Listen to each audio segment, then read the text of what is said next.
Hello, everybody, and welcome to my 5-year anniversary live stream.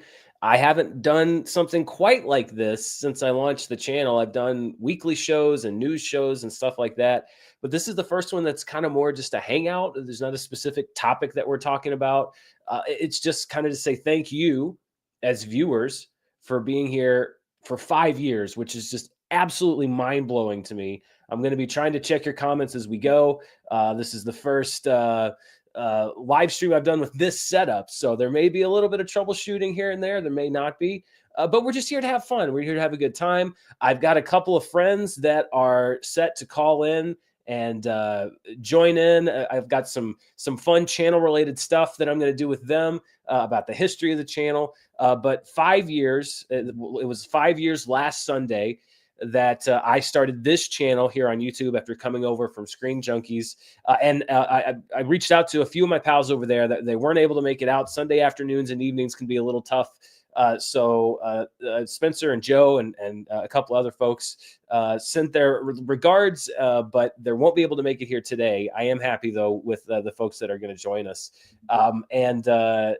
It's just a lot of fun to still be friends with them, but also to look back on 5 years here on this channel. I pulled, because you know me, I'm a numbers guy. I pulled some stats. According to my calculations, 5 years, 874 videos, 258 episodes of charts, 250 movie reviews, 410 total reviews, movies, streaming shows, all that stuff, and everything else that we do here on the channel. And so this is really just a time to hang out and talk. And I'm going to try to grab your questions as I see them here in the chat as we go. I may have to, take a break and then come back and answer several at a time. If you want to send a super chat, that'd be great.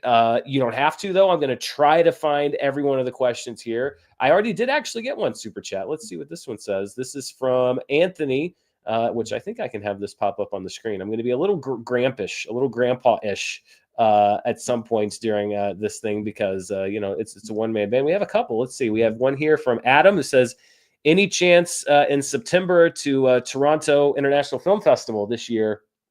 Congrats on 5. Thank you, Adam. Toronto has long been on my list of film festivals I'd like to go to. I don't know if I can make it this year, but Sundance, Toronto, Cannes would be the dream for me, obviously. But I don't know if it's in the cards for this year, but I would love to go to Toronto and do stuff. Here's one we got already from Anthony. Thank you, Anthony, sending a super chat. Happy anniversary, Dan. You've been a huge inspiration to me as film critic and YouTube personality. So glad you kept going after Screen Junkies. Thank you, Anthony. I appreciate that. It's weird, and I've talked about this on the channel before. I've been around long enough that people sort of at this point literally grew up watching Screen Junkies, and some people followed me over to this channel. And I started at Screen Junkies in 2012, believe it or not, as an editor. So 13 years now, about 12 and a half years since I started. And so, yeah, there are people that watched as 10-year-olds that are now in their 20s. It's crazy for me to see that. Wow, we're already getting super chats. Let's see. We got another one here. Let me scroll down. And I'm also going to look. I'm trying to grab every question, but the super chats help kind of stand out. Jay Malay says, what's your favorite movie in the last 5 years and why is it Dune? Boy, that's a great question. Dune, if you're gonna put Dune Part 1 and Dune Part 2 together, all around, that's hard for me to top. Just as a cinematic achievement, and I love the story, I love the acting and everything else on that. Individually, though, I think it's Oppenheimer. I really do think my favorite movie in the last 5 years has been Oppenheimer. I've watched that movie a disproportional amount of times to the amount of time that it's been out. So it's Oppenheimer. We got one from Adam. Thank you. Hey, Adam, thank you. Congrats on 5 years. What's your favorite movie, favorite TV show of the past 5 years? Well, so favorite movie would be Oppenheimer. Favorite TV show of the past 5 years. TV's so hard because there's so much great TV. And now there's so many gaps between shows. It's hard for me to think like there could be a great show that's been 3 years since there was the first season of. Obviously a recent one that I really liked was Adolescence. I thought was very good. I know that some people didn't like it as much, but I thought that was a very good show. WandaVision I really enjoyed. I think that was the first Disney Plus show out of the gate, and I thought that that was a really good show. Um, Last of Us season one. Now we're into season two. As somebody who didn't know all the game spoilers, this has been quite a ride for me already. And if I think of any other ones, I'm sure that there's a show that I really loved that I'm just not thinking of. But like, it's just like because every streaming service and every TV, it's so crazy. Let's see, Pod or Potty, but I know this is Alan. Thank you, Alan. Congrats on the 5-year anniversary to the best film related content creator on the internet. One question: what happened to the box office flashback? So if you watch Charts with Dan, I used to do every week a box office flashback where I'd look back at a weekend in box office history. Honestly, number one, I want to kind of keep the show fresh. Number two, I also was kind of, when you go past 5 years of doing the show, there were some weekends where it was getting harder and harder to dig through and find an interesting weekend in box office history. And I kind of replaced it with the member poll and then the trivia question, which I really love doing. I like to do that research and find the trivia question each week. So the box office flashback sort of became the trivia question, which is still box office history, and also the member poll. And it's number one, to keep the show fresh for people that watch it. Number two, it's kind of to keep the show fresh for me, prepping it. And so, yeah, it's kind of been replaced by other stuff. Jonathan, I did not expect super chats this early. Thank you guys so much. Jonathan Hood says, favorite Lord of the Rings movie. For me, my favorite has always been Fellowship. I think that the Lord of the Rings trilogy is great. I think that Hobbit has some great parts, but my favorite individual Lord of the Rings movie has always been Fellowship. Prio, thank you so much, Prio. Thank you, Dan, for being a rational, level-headed movie and entertainment cover in a media environment where clickbait and rage bait is the algorithmic meta. I appreciate that. It's I didn't know if this was going to come up today, but I mean, we are talking about the channel, and we're talking about 5 years, and the YouTube space. That's one of those trendy words that I use, and even I hate that I use it. The YouTube atmosphere has changed a lot over the last 5 years. The media atmosphere has changed a lot over the last 5 years, and that it's one of those things where if you're a YouTube creator, like there's some things you don't know, which is like how to hack the algorithm and figure all that stuff out. That's stuff that nobody really knows.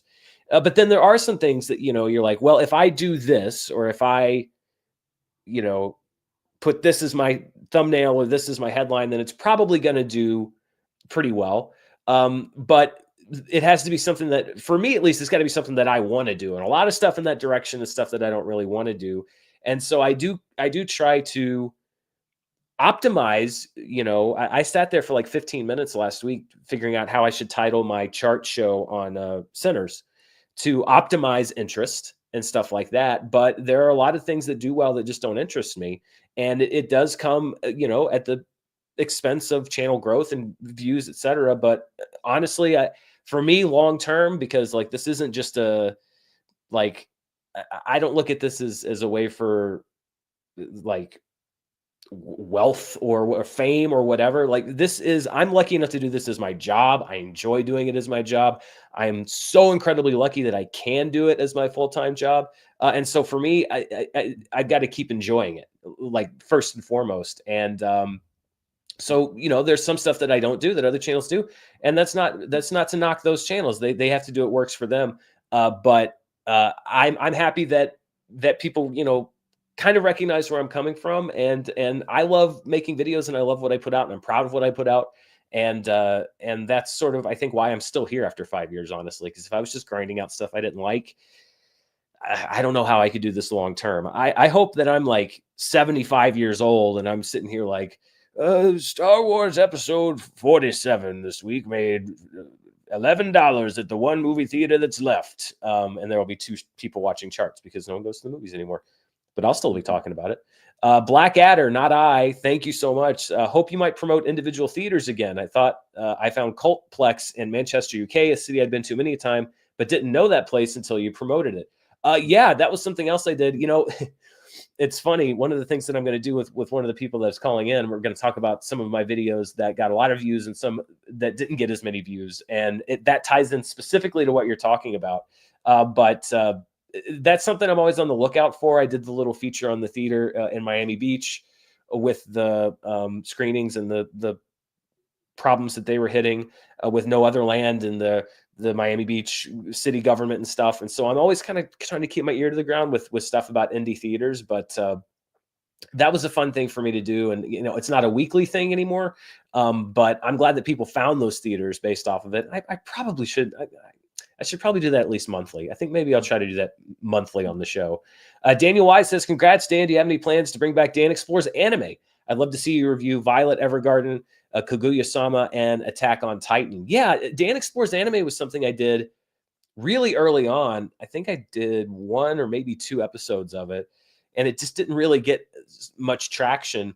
But I get asked about it a lot, and I think it's because maybe it didn't have as broad of an appeal at that time, but the people that found it really enjoyed it. I don't think I have any plans to bring that back specifically, but I have talked about Demon Slayer on the channel a lot. I have watched Attack on Titan. I never really reviewed it, but I did get all the way through it. And if you were a fan of that show as it was airing, you have the patience of like a biblical character, the delays between seasons and everything else. But anime is something that I enjoy. I'm looking at doing things, maybe doing like a ranked video for Studio Ghibli, so I could actually see all of those and give you my thoughts on those. So I think rather than bringing that back officially, it's more about how do I fold that into what I'm already doing and just talk about anime in general more here on the channel. IMRT Games says, will you ever do a Blu-ray collection update? That's a great question. I'm glad you brought that up. I was thinking about doing that. I did one, I think, right after I launched the channel. And then I did another one, I think 2 or 3 years ago. And I was actually debating whether I should try to do just an update video where I give you just the new Blu-rays and 4Ks and stuff like that, or if I should just kind of start over since it's been 5 years and just do one of everything again. I don't know. Let me know what you think. Maybe I can replay this, look at the comments, let you know. Yes, I was thinking about doing an update for sure. I just wasn't quite sure how to crack it. Jeez, this is great.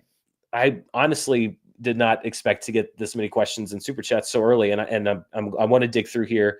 We're not on a timer here, so I'm going to try to dig through here and find, even if you didn't leave a super chat, try to answer your question. Abdul says, you've been my daily source of box office news for the past year. And just to let you know, r/box office are a big fan of your analysis. I'm a big fan of r/box office, actually. I found that there are a lot of people that do analysis that are not with the official firms that, that their stuff will get posted there a lot. By the way, r/box office is a Reddit thread about box office. And that actually will help me if I'm looking at weekend numbers. A lot of times I'll find posts on there from people that post on social media that will kind of give me a little bit of a preview onto like, well, maybe this movie's going to overperform. Maybe this movie's underperforming. And I just generally like to read a lot of the other box office coverage that gets posted there. I do read a lot of different analysis from a lot of different sources. So thank you, Abdul. And I'm a fan of a lot of what I read over on that forum as well. Joe R says, saw your show with Christian Harloff. Would you do a live show again? That was so cool. Yeah, last year I did a live show in New York, like actual live to people, which was a first for me. That's why I did it with Christian, because he'd done so many of those. I'd never done one of those before. I thought that was great. I had a really good time.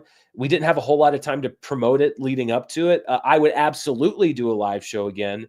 I've worked actually with a couple of people that have explored it. I think it's all about finding a date that works and then finding the right venue and making sure that to do it would be worth everybody's time, because, it's not just me, it's whoever I might do the show with. If I'm going to travel, if they're going to travel, the venue and all that stuff. But I had a great time. I'd love to do that again. Christopher Brickner says, if you could go back, what would you do differently about the Honest trailers for the Star Wars prequels? What about for the sequel trilogy? Let me think. The Star Wars prequels, I wasn't there when they did Phantom Menace, which was the very first Honest trailer.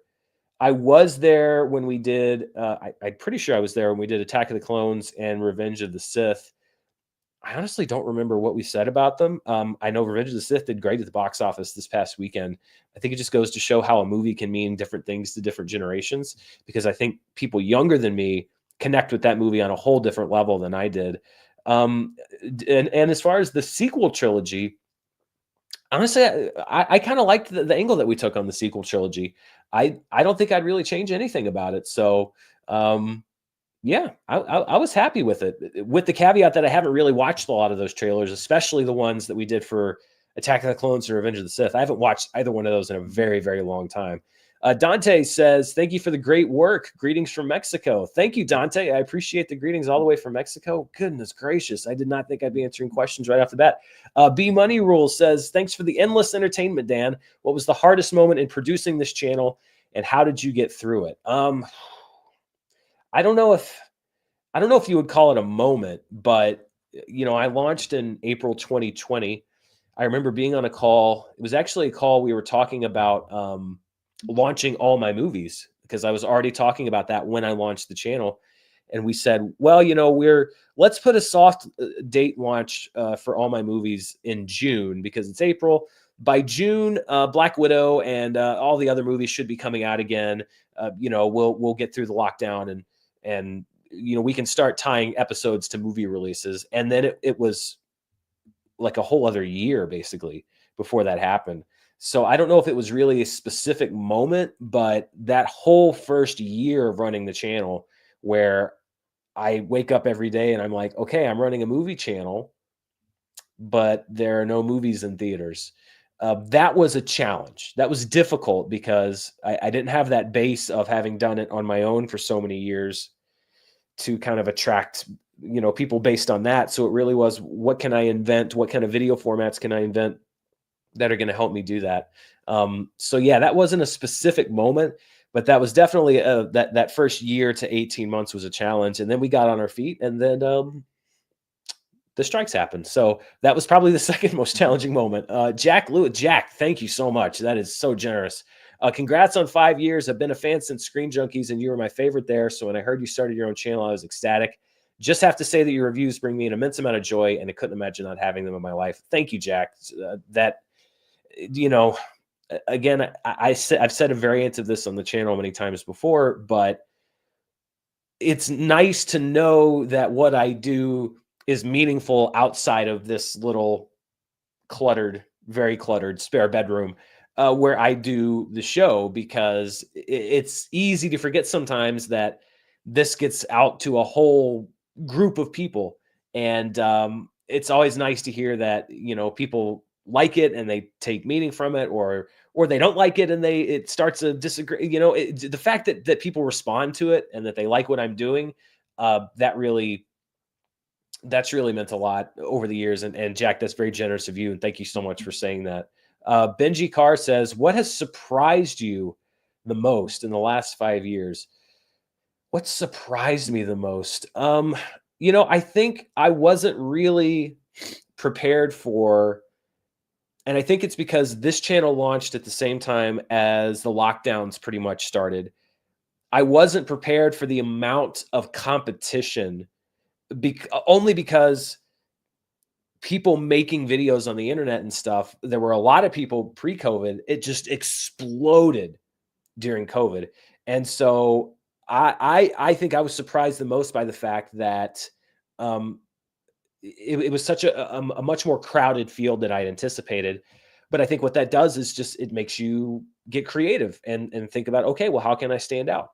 What can I do to differentiate myself? So it was a challenge and a surprise, but I think it helped to make the channel better, and kind of helped me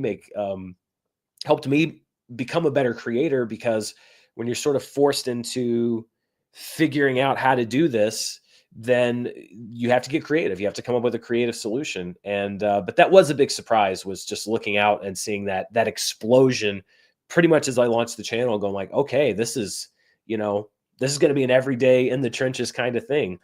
I was prepared for it to be difficult, but it was a little bit harder than I'd anticipated. Adam says, did you ever expect a Korean show would be the top show? Yeah, Squid Game caught me totally by surprise. I mean, that was a show. I think it was out for like a week or maybe more before I even thought about watching it. And then I saw the numbers coming in and how many people were seeing the show. And then I started to see stuff pop up on social media. I think that really is, Netflix has brought a lot of things to the table that I think are maybe not so great for the entertainment industry. But one thing I think that it has done, and really all the streaming services have helped to do this, is that it provides a global stage, and it kind of evens out the playing field for a show like Squid Game, which in the pre-streaming era it'd be hard for that show to find its distributor here in the United States. Like, what network would pick that show up to be aired on American television? Netflix sort of has evened out that playing field. So shows like Squid Game and TV shows like Adolescence, which is from the UK, they're just all thrown onto the world stage. I think that's one of the positive things that's come from Netflix and streaming is it's easier to find that exposure. But yeah, that was very surprising. Christopher, thank you. Christopher says it'll be 10 years this year since Force Awakens came out. Has your opinion on the movie changed in the last decade, and has your view on The Last Jedi changed? That is, I don't think it would be a 5-year anniversary stream if I didn't have to talk about The Last Jedi, because it's the longevity on the discussion around that movie has just been insane. Has my opinion on Force Awakens changed?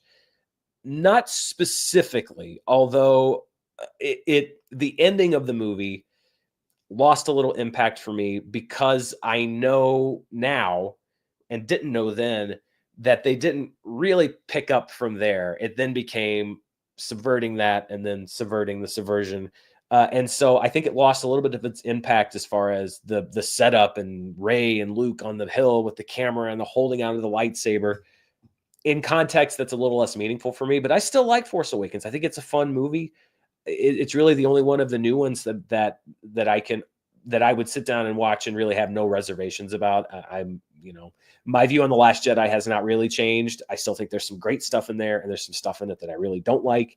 And I just really don't like Rise of Skywalker much at all. So yeah, not really on Last Jedi, a little bit on Force Awakens. Sakaki HDN JJBA Chronos says, "Hi Dan, congrats on 5 years for the channel. Since you've been all over the country to see different movies, do you have any particular favorite movie theaters or chains that you like the most?" Most of the movies that I see for critic screenings are at your average theaters, your AMC's, your chain theaters. I have gone to Alamo Drafthouse a few times. I've had good experiences there.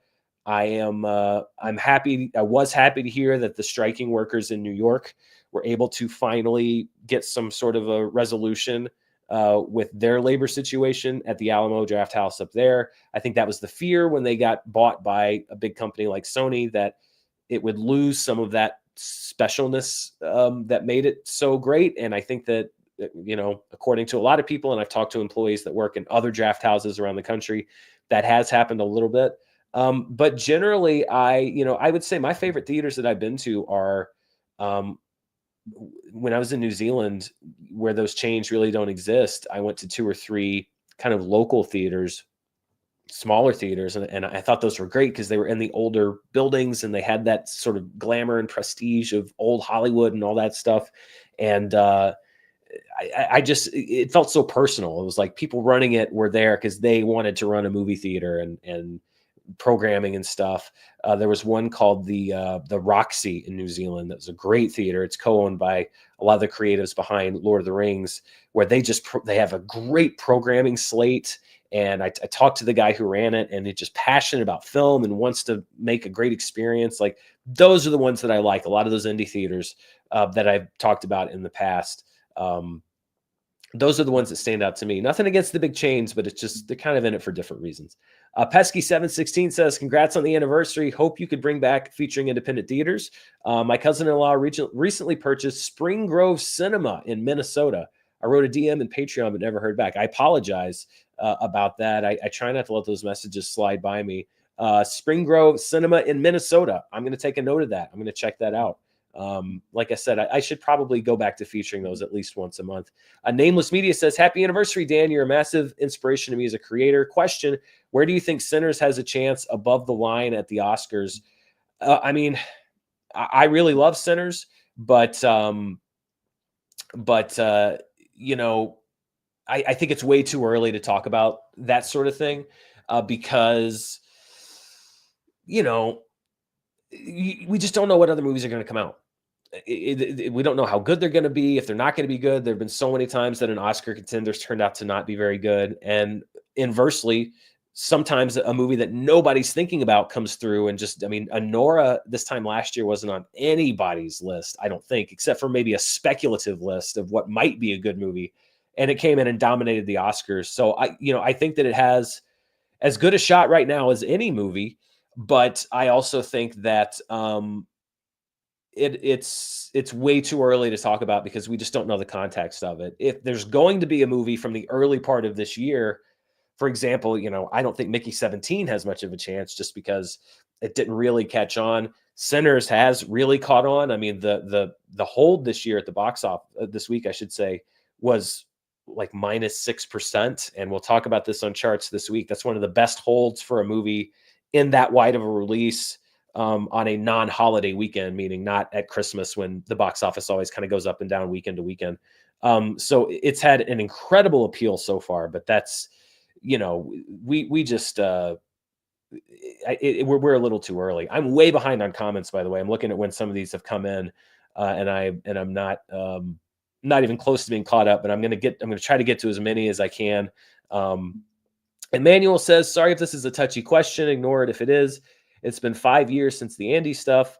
Did you guys ever reconcile or talk again? Congrats on 5 years.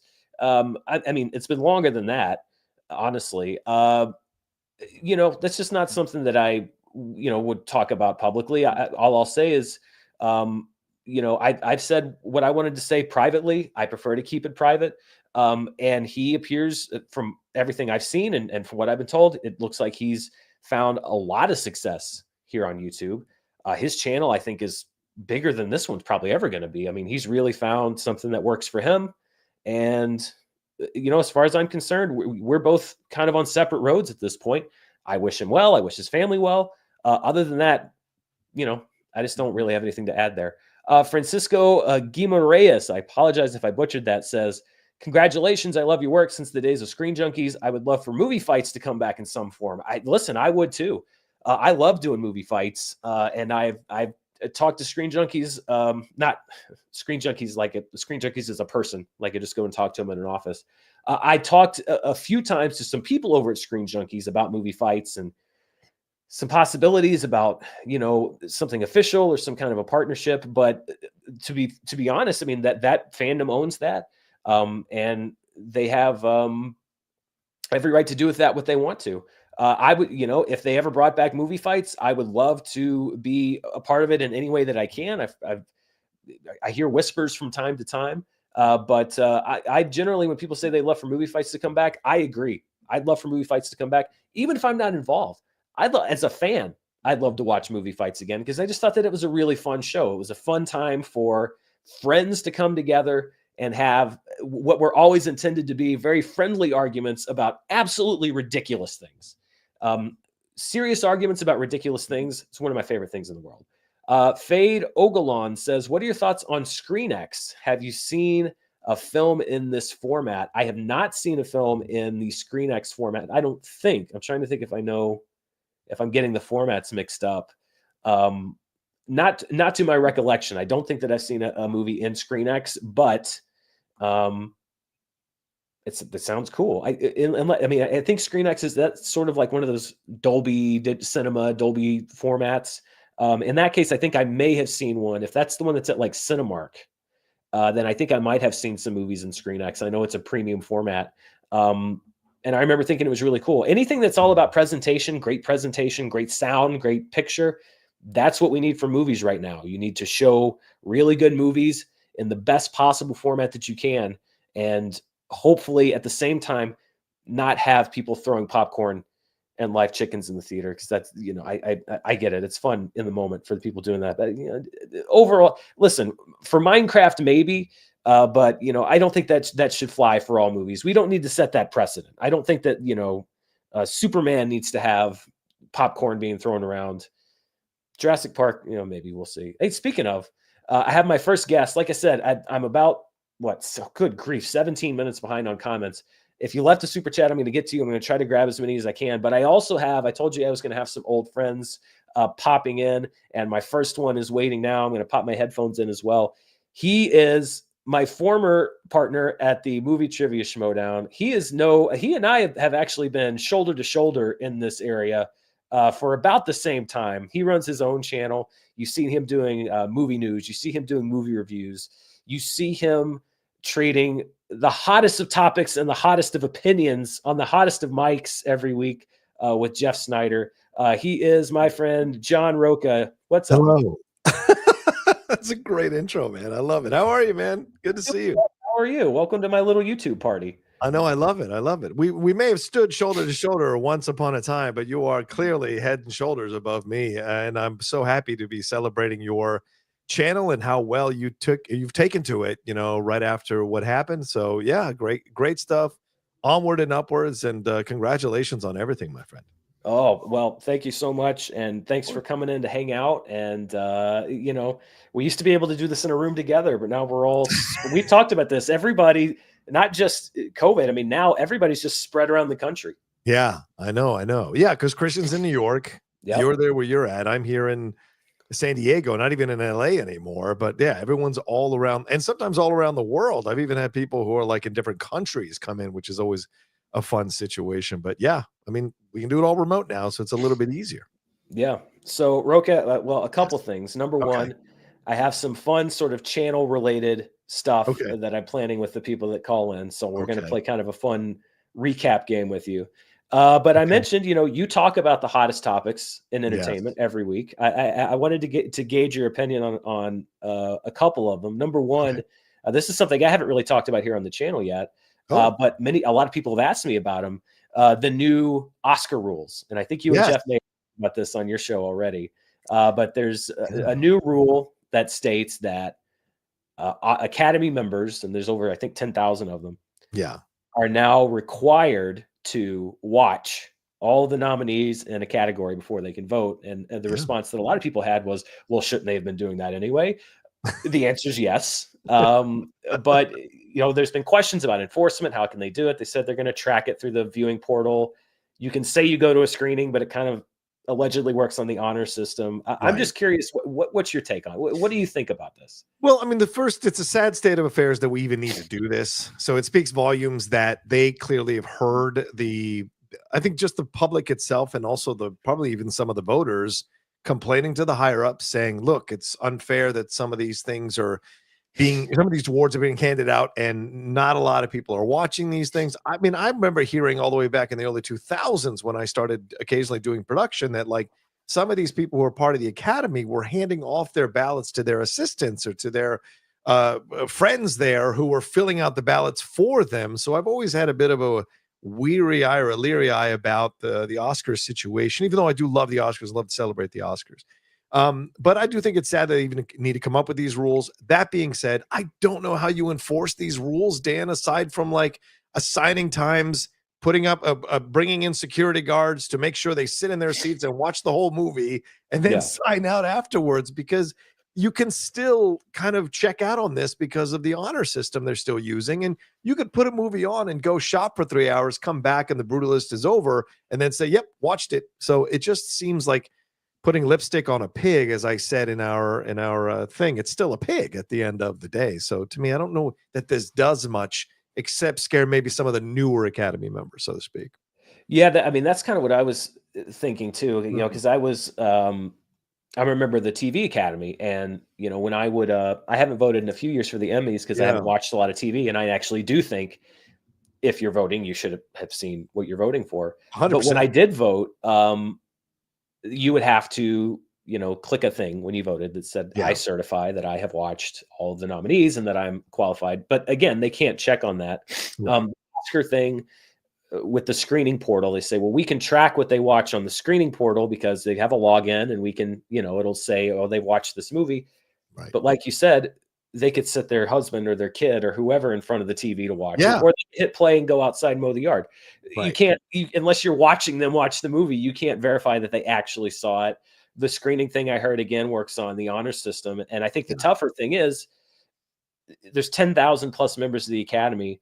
Unless you have a staff of dedicated people who are cross-checking every single person's records and Yeah. I mean, you can do whatever needs to be done digitally to unlock the ballot, but I agree it's not.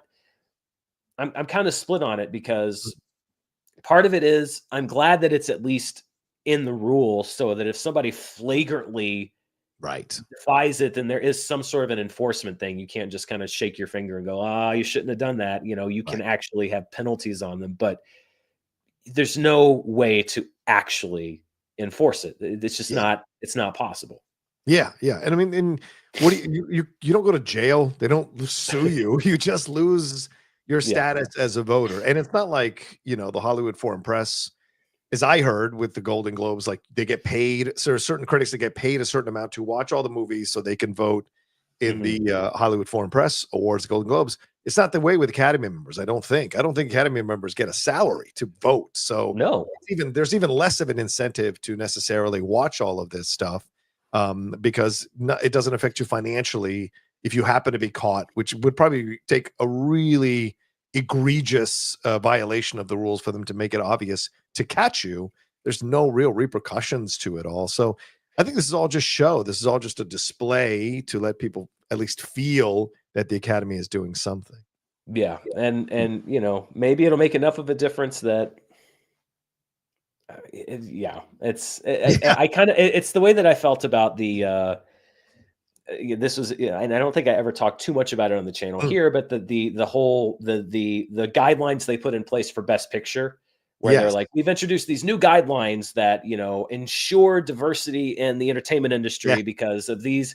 And when I went through and I looked, and it's just like when you look at everything, the requirements, this or that, or X, and you look at it, it's like, well, that first of all, just on its surface, it seems like every movie would have qualified anyway. Right. And secondly, the way that they phrase it, like, unless you're going up to somebody and being like, "Hey, listen, can you tell me if your visual effects supervisor was gay?" Because that's going to make it like you can't. There's no way to verify some of this Yeah. stuff, but it felt Yeah. like, okay, we're going to put this in writing so that it appears that we have done what needs to be done to be current, in the know. I don't think there's really any harm in it because, again, I Right. don't think it Right. excludes anything, but also I don't think it really takes a whole lot of steps to solving the actual problem, which is getting your Exactly. members more engaged about seeing the movies. Exactly. Yeah. And the honor system is there. And if people want to adhere to it, but I think the other argument that these are working professionals, I hadn't really thought about that argument. And then when I spent more time with it, and like I watched Doug Benson's take on this, and he said kind of the same thing. Like, these are the people who are working professionals and they don't have the time to watch all of these movies. And I used to be one of these people who's like, you got to make the time. But, people have kids, people have responsibilities, people have family issues. Like, you can't really make sure everybody sees everything. So I don't know what the answer is, but at least they tried something, I guess, because aside from locking you in a room, there's really no other option. Yeah, well, and I saw the argument. A few people said like, well, I know they're professionals, but you have to watch 30 movies in 1 year. Anybody can do that. It's like, well, first of all, let's say it's 30 different movies that are nominated. Right. 25 of them came out in a 4-week span from Thanksgiving to Christmas. So Yeah. it's you have 11 months to watch 5 movies Yeah. and 2 months to watch 25 movies. So I think it is a little bit tougher for Academy members than a lot of people give it credit for. Agreed. But I also think that people take advantage of that, and they just are like, I don't want to watch The Brutalist because it's too long. Right. I That's don't true. think that's a valid excuse. I think it's like, if you don't want to watch The Brutalist because you think it's too long, well, okay, but then you should have to give up a certain amount Right. of your privilege, and it is a privilege, because if you don't want to watch a movie because you think it's too long, well, okay, don't vote in the categories that movie is eligible in. Yeah, that's what I appreciated about the Critics' Choice app when we got it, man. We got to see all those Oh, movies, and they were on there for months. And so you could go, okay, this Saturday, I'm going to watch 3 of these things. I yeah. don't want to go out to the theater. I can watch it comfortably here with the system I have set up. That was so great. So, for me, that is a great solution overall to the problem, much more than these rules. You make these films accessible to people at home. And yes, of course, you want people to go to the theater, but if you want to vote, you want people to watch these movies. So Yeah, you got to and the make it Oscars kind of blazed the trail with that platform with all the nominees for Academy right. members, and what John's referring to is we're both in the Critics' Choice Association, and this past year they put up a great platform where, I mean, I think pretty much every Yeah. major contender was on there by the time the voting ran around, so Yep. that you could watch them at home. Obviously, again, that's not my preference, but number one, as a non-California, non-LA based critic, Right. a good number of those movies did not even play anywhere near me Yeah. until long after the nomination deadline had passed, sometimes after the voting deadline has passed. So it gave accessibility to critics that are outside of LA and New York. Yeah. And also just the fact that you could sit and not have to, get the to and from the theater, the time. You could just sit and watch. There were days where I sat and watched 3 or 4 movies at Yeah. home because Yep. it allowed me to watch it and know, especially in the nomination side where Yep.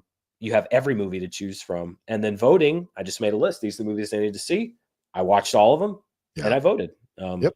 Yeah, Exactly. that's the way to make it easy. And gave us multiple plays so we could go back and really watch things to Yeah. see if we were sure about our nominations. Yeah.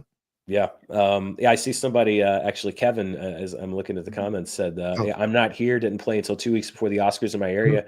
I don't think I'm Not Here ever played Oh, where you're at. anywhere near where I Oh, live. I don't oh think my. it ever showed, and I could not have seen that movie, um, Yeah. otherwise, unless it was Yeah. on one of those platforms. So, John, before we play this game, I just wanted to kind of get your thoughts because, like I Okay. said, we kind of started around the same time. I think you Yeah. started your channel a little bit after I did. I started in April 2020. Did you start right before or right after No, me? before, yeah, like in Yeah, you were. February of 2020 is when I That's right. really Yeah, right started doing before. things. Yeah, yeah, because it was a big shock what happened in January, and then, like, the Yeah. lady outlaw was like, You gotta, crap or get off the pot." So she made me start it, and I started it in February, and, it's been going, how it's going. So, yeah, still around, still doing our thing. Yeah. Well, I'm curious, since we've been in it roughly the same amount of time. What have the Mhm. last 5 years been like, for you? Because we've both weathered COVID, the strikes, and all that stuff. Yeah. As an independent YouTuber, it's got you have to be creative.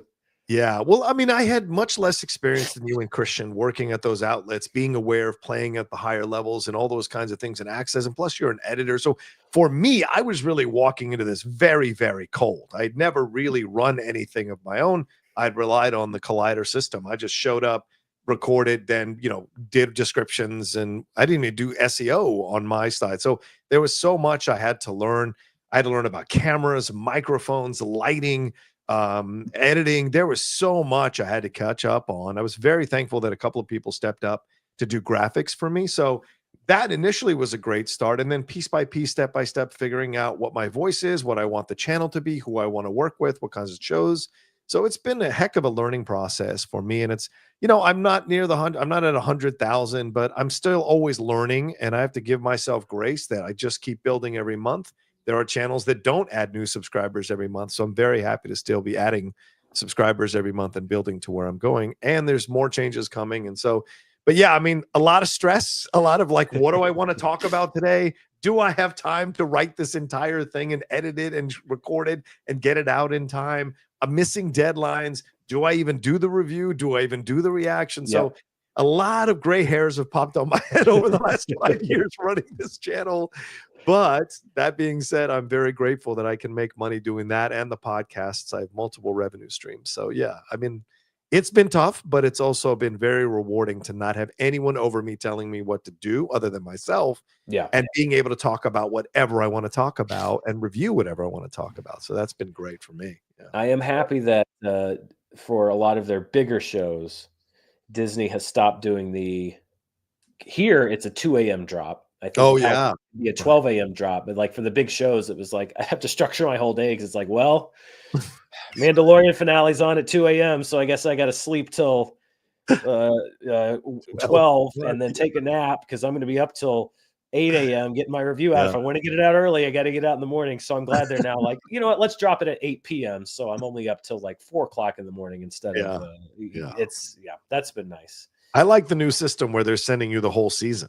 That's been really nice with Daredevil Born Again and with Mandalorian. Oh, sorry, Andor. That was amazing. So yeah. See, something happened. There Oh, was a changeover. I mean, there was a guy at Disney that everybody knew who was yes. like PR, who was there for years and who was Yeah. really good at his job. And then he left and went to Netflix, I think. Yes. At Netflix. So and something happened during the changeover. I Oh. got deleted off that list. Oh So no. I get nothing for Disney Plus. Oh So wow. I'm just watching week to week, which is like, for the channel, it's not great Right. because I don't have that advance. I can't do advanced reviews, but Right. it's kind of nice because as a viewer, I'm sitting and watching everything with everybody else and reacting with everybody else. Yeah. That was that I don't know what happened there. I Yeah. don't know, maybe my take on Loki season 1 was wrong. I don't know. They're Yeah. like, that's enough. Yeah. Well, I have that way with Warner Brothers, and I just recently solved that issue. Like, it has taken me 2 years to get to a point where they finally start sending me screeners ahead of time, just over the last few weeks. And so I was able to get some of the Last of Us stuff early. But I hear what you're saying, because I half almost did that with Andor. I was very tempted to be like, you know what? I know I have the whole season, but I kind of want to watch it with everybody. But then in the end, I decided to watch the whole season in a day, and it was completely worth it. So yeah, I'm jealous, but I'm also like, I kind of like, okay, I saw the first 3. What's up in this next batch? What are they going to talk? Like, I like the anticipation. It's both. So plus, if I reviewed it here on the channel, I couldn't say anything about it. Like, it'd be like, oh, it's really cool. I can't tell you anything, but it's really cool. That's always the tough part about doing an early review, is like, I don't want to spoil anything, but wow, that was so awesome. All right, John. So I want to play. It's kind of a game with you. Right. This is a celebration. A trivia contest. This is it's not. I promise you, I would not do that. It is. We talked about it. You do the hot mic, hot takes, all that controversy. Always something that you talk about. So I went through the numbers, as I do here on my channel. Okay. And I went and found the 10 videos in the last 5 years that had the most dislikes. I've been doing the channel. Wait, on your channel? Or on my channel, not on your channel. I wouldn't put your laundry out there. That would be psychopath behavior. I was like, oh my God, Danny, no. No, it's only perfectly normal behavior for me to do it for my channel. But now I'm very lucky. Are you going to read me the titles, or how's this going to go? So I'm going to tell you. We're just going to recap them. And, and I'll get you takes, because it's interesting. The reasons why are different on so many of them. Okay. I have a very rational audience, so like I think the worst of these was like 30% dislikes. So, but still, these were the most disliked that I've done in 5 years. And I think it surprised me, because I don't keep track of this stuff very often. It surprised me. So number 10 was this one, Willow. Ooh, yeah. I mean, we're talking like 10% dislikes. Like I said, I have a great audience. So they don't really give me the business too much. But Willow, I went back and watched it. It's because I said, literally, my review of the show was, why not? And like 10% of the people that watched the video went, no, unacceptable. People did not like that show. This was surprising. Number 9 was my Rings of Power episode 1 and 2 review. Wow. I didn't like it. Yes, I didn't like it, but it was like, I think I went to see in theaters. They showed the first 2 episodes. Oh, nice. And I guess people were upset because I did not like it. I think in retrospect, more people kind of would agree with where I felt. I mean, I didn't hate it, but I was just like, it's not very good. I don't like it. 30% of the audience didn't come back for the second season. So I think I did. I mean, I watched the first, I think 2 episodes or 3 of the second season, and I was like, I feel the same, and I'm not going to keep watching it out of obligation. So I tuned out after the first few. I didn't realize this one kind of surprised me. I remember people were upset because of with this movie specifically, historical inaccuracy side of it. Sure. So let's go with that. I think people, as I recall at that time, were angry that I did not call out that it was not very historically accurate, even though any movie that's historical is incredibly historically, generally inaccurate. This is kind of a running thing. Braveheart, guys. Wait till I tell you about Braveheart. This is kind of a running thing. If I Ran Lucasfilm was one of them. Oh, yeah. And this is escalating too. Great video, though. People loved this video, I thought. They did generally. I think it was because, honestly, I'm surprised it wasn't higher. It was only about 10%. It's because I said that I would not fire Kathleen Kennedy. And people were upset because I said, well, here, I'm going to lay out these things. And then if it doesn't work, then, there was just people like, no, I'm not doing it. This is another one that surprised me. Cause like I said, Eternals. Oh yeah. I didn't like it. I didn't like it either. I did not like it. What's that? No, I was in Arkansas already, because I remember seeing it at an empty IMAX theater when it came out. Didn't like it, and I think at that time with Marvel and I was pretty harsh on it. I've rewatched it. I'm not a huge fan of it, but people were like, no, not so much. Wow. This one probably not a surprise. Oh yeah, right. I thought it was okay. Yes, that was, and again, that's only about probably 10%, but that's high for me. I mean, this is like, when people say Yeah. it's like 10% dislikes, like that's great. I'm not complaining, Right. but proportionally, like they stand out because most of them are pretty solid. But yeah, Dial of Destiny, because I did like it. This one was higher because I did not like it as much. I was not. I was the one. This is the one that they did. He Who Remains with Jonathan Majors, like making his. And I didn't. I was not a fan of his take on that variant or that specific character, and people weren't happy with me. That you didn't like his acting. I didn't like the angle. I didn't like how they took that character. I felt like it's kind of an anticlimax to the season because I loved the rest of the season, and then we got to that, and I wasn't crazy about how they did the character, and it felt very kind of talky, and it wasn't. I just felt like it was a build up, and it was a letdown compared to the rest of the season. People were not in comment. This was not surprising. I didn't. I didn't hate it. I didn't hate it. And it was about 12% of people were like, "Well, that's not. I won't stand for that." This one, sadly, not very surprising either. Again, I liked the movie. I thought it was great. I really liked it, but people, some people had a problem with that. Yeah. This one, though, was by far my least liked video. 30% dislikes, which is way high for me. Because, I don't do controversy generally. No, you don't. But I had to be honest. And it was this. I remember this one, man. This was the Luke's. This was the, I mean, spoiler alert. It's been a few years, so I'm going to spoil the season 2 finale of The Mandalorian. I've learned my lesson. So get ready. This was the Luke Skywalker episode of Mandalorian. And I acknowledged I was in the minority. I wasn't a big fan of it.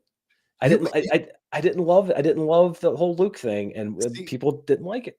I loved it, and then I saw your thumbnail, and I watched your review, and I was like, I don't understand it. People were aghast. Yeah, I was shocked that you didn't like it because I loved it so much. But you made interesting points. Like it wasn't like you were just hating on it. So I understood where you were coming from. I just was like in a completely different place on it. And I called it like weeks before. Something clued me in weeks before earlier in the show. And I said it on the Geek Buddies review that I think this is a possibility. And when it happened, no one was more shocked than me that I was actually right.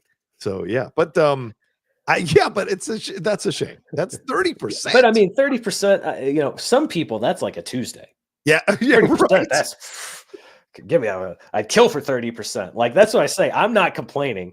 But for me, that was like, what? I mean, that was like I remember like getting so because my brain works in such a way, and it really is it's I'm like, no, if I just explain it logically enough, then people will understand. And it's like, no, you dummy, that's not how it works all the time. Sometimes it's just like they don't like your take, and you're gonna have to live with it. And that was a learning moment for me. I've tried to get a little better about that. It's just like you just gotta let it go.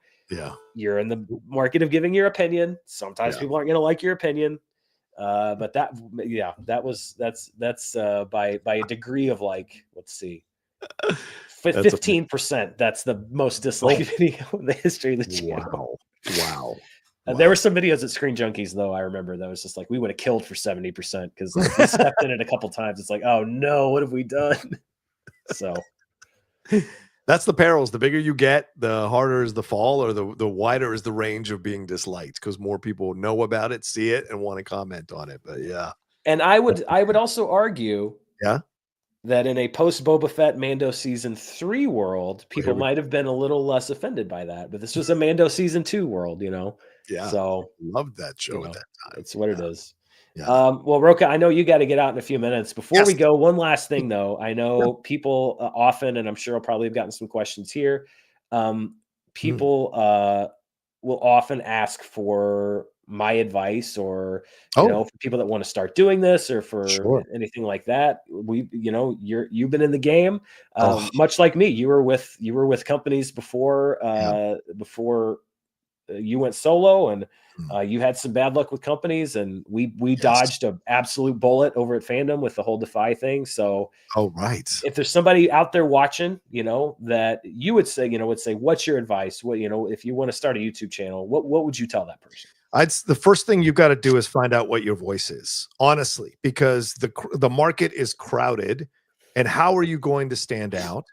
And I would recommend that you watch a lot of channels to get ideas, because there are people who pop up and in 2 years they've got 100,000 subscribers. There are people who Yeah. pop up and for 10 years they work towards getting to 100,000 subscribers. You just never know. So find your voice, watch other successful YouTube channels to see that, give you ideas, and then see where you fit in the whole thing and what's going to make you unique, what's going to make you stand out. Then learn editing, learn what a good microphone is. Shure is a great microphone. Sure. Learn lighting and learn get a soundboard and all of these things. Okay. Yeah. And number one thing is give yourself grace, because you are going to fail. You are going to fall on your face. You are going to make mistakes. That's all part of the learning process. And this is the greatest advice I ever got. When you look back on it, it's all really going to make you laugh, and then it'll make you appreciate how far you've come. So don't get down. Don't beat yourself up. Always take it as a learning process. No matter how many times you may fall down or feel like you failed, learn from it and then do better. That's really the stuff that I would tell people, honestly. Well, I mean, that's literally what my advice usually is too. Yeah. I've said, many times before, Kevin Smith, I'm a big fan of Kevin Smith. He came and did stuff with Screen Junkies. I think he's an incredibly nice guy. And I remember he was at some one of those shows back when there were 5,000 award shows. We went to one of them at the Microsoft Theater downtown, and he was accepting it. And he said something along the lines of the one thing that's most important is your voice, because that's yours and nobody else has it. No one else has what you have. Exactly. And harness that, capture it, share it, because that's the one thing that's not that you don't share with anybody else. And that's my advice too. And everything else, the technical stuff, the sound and the lights and the microphone, if you don't know what you want to say, or if you don't know, then it doesn't matter. You got to harness what do you want to say? Yep. So 100%. I agree. 100%. Yep. Rocha, thank you for joining me, my old Schmodown companion. The old days, buddy. The old days. Yeah. I think about all the time and stuff, and it was a lot of fun, but a lot of times I'll think now, like, oh, would you ever do the Schmodown again? I'm like, not a chance. Only if they ever open a Hall of Fame and we can do speeches, great. But never again. No, it's just so much. Yeah, it was a great, fun time, but man, that was pressure and time and stuff that I no longer have. So, but I appreciate you taking some of your time and joining me here. Thank you, brother. Oh, congratulations again. Appreciate it. And, continued success, man. And thanks for having me on, dude. I love you. Thanks for coming in, man. I love you too. And we will talk soon, I'm sure. Definitely. Would love. All right, man. Take it easy. Bye. John Rocha, my old Schmodown buddy. It's so great that this is part of what I wanted when I said I wanted to do this show. Part of it was I wanted to see if I could bring in some people, and I have somebody else waiting who will be coming in, but I wanted to, if I can, I'm going to try to answer. Here we go. I think this is a lot of your questions. Let's see. I'm going to want to answer a few more of your questions because you guys have been so amazing and have sent me so many and super chats and stuff like that. So thank you so much. Let me answer just a couple more. I think Ray S. I haven't talked about. Congratulations on 5 years, Dan. Thank you for sharing your passion and perspectives on film and the film industry. Always super insightful. Thank you, Ray. I appreciate that you appreciate me. Christopher Brickner says, Revenge of the Sith box office this weekend. Wow. I agree. Well, I mean, like I said, that movie obviously means different things to different generations. But, when people say nobody wants to go to the movies anymore, movies are dead. We just had a movie open to, at $25 something million, I think. If Sinners had dropped off like a normal film, I mean, if it hadn't just sort of caught on as phenomenally as it has and dropped off 40, 50%, Revenge of the Sith would have been competing for number one at the box office. And so you had that many people that came out and paid theater prices to watch a movie that I can guarantee you almost every single person either owns on DVD or Blu-ray or 4K or can stream it at home on Disney Plus right now. But they wanted to go to a theater because they wanted to see it on the screen. They wanted to share that experience with other moviegoers. They wanted to have that experience for the first time because they may not have been alive, as hard as it is for me to admit. They may not have been alive, or they may not remember when they saw it on a big screen, or they never got the chance to see it on a big screen. There is something to that experience that still draws people. And it was kind of savvy that they did that this past weekend. And one of my favorite things, it was a little thing, because I did go see it. I actually went and saw it after I went and saw The Accountant 2 on Friday, and Revenge of the Sith was playing right after it. And I'm like, you know what? Even though, I don't love that movie, I think there's some great, good stuff about it. I do kind of want to just see what the experience is and who shows up. And I went and I went back and thought to my time in college seeing it in theaters. And I love that and Disney could have chosen not to do this. They kept the original 20th Century Fox intro and logo that was attached to Revenge of the Sith when it came out on the front of the print. So it felt like watching not just Revenge of the Sith, but any Star Wars movie back before the acquisition. And I love that they kept that intact because it just gave you that feeling of like going back to a time of seeing these movies in theaters. One more, and then I'm going to talk to our next guest. This is from Steve, who says, Dan. I'm sure that's probably meant to say hey, but I'm just gonna say, huh, Dan. I've been a huge fan of yours since your role. Oh wow, this is a deep cut as the SEO CEO. Flickbait. I have not heard of Flickbait other than Scoops McGee. I have not heard a Flickbait reference in a very long time. Keep it going. You are the only reviewer I trust. The SEO CEO. I think I did that character once, and it's still one of my favorite things that I've never done. So that's amazing. So I've got. Wow, so I have two guests. I have one that I was expecting and one that I didn't know was going to call in. So we're just going to bring them on, both of them on, and let's see what happens. First of all, this guy sat next to me for many weeks and listened to me yammer on about box office numbers that I'm sure he probably didn't care too much about, and is very happy that I get to talk about them alone to a camera now. One of my former work buddies over at Screendom at Screen Junkies and Fandom, Mr. Lon Harris. Lon, hey, what's up, man? You're all guessing Spencer and Roth, but no, the other one. One other one. I think next to Roth, you were the longest tenured charts co-host. You had to have been. I think so, and the one for the Countdown to Cats. I mean, I was there for the Countdown to Cats. That's right. Too, you were there for the whole Countdown to Cats. Yeah, absolutely. A milestone moment. Yes. And also joining in from the East Coast, he's a busy man, so I'm happy that he was able to devote some time to come on and talk. He is he still is the chairman of the Schmodown, and always will be the chairman. My goodness. And another veteran of the online war, far longer than I have been, of the online YouTube wars, Mr. Christian Harloff. I'm sorry. I think Alonzo, you're going to have a better microphone than me right now. What's up, man? Thank you for calling in. I'm not going to lie to you. I was secretly hoping that when you were doing someone else that I thought would be here, I was like, please let it be Lon. Please let it be Lon.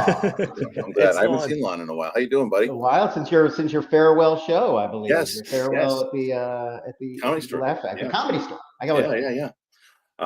So yeah, I'm glad. Of course, Dan, when you make the call, buddy, I'm usually going to try to make it if I can. I appreciate it, and I think that we all have something in common, and it's something I was talking to Rocha about earlier. We were all LA based. Yeah, and I believe we have all scattered to the wind since correct. 2020. Is that correct? Yeah. Wait, Lon, where are you now? I'm a Texan. Can you believe it? I'm in Austin. I moved to Austin, Texas. Actually, can't believe that. No, I know it's a very strange thing. It feels weird. Do you love it?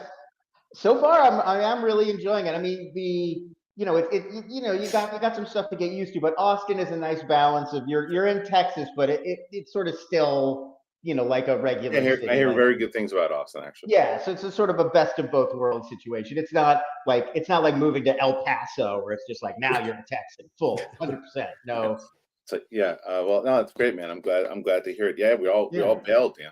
Yeah, we're in two different time zones, but yeah, but I mean, it's crazy because I think that COVID kind of hastened that, like the screen thing and connecting, doing shows, virtually and stuff is not something that, I mean, we all worked for companies that invested insane amounts of money in studios and infrastructure and setups to get everybody in a room together. And then I think people figured out once you don't have access to that anymore because it's closed, because you can't be together in a room. I think a lot of people realized, it's one of the reasons that I made the move.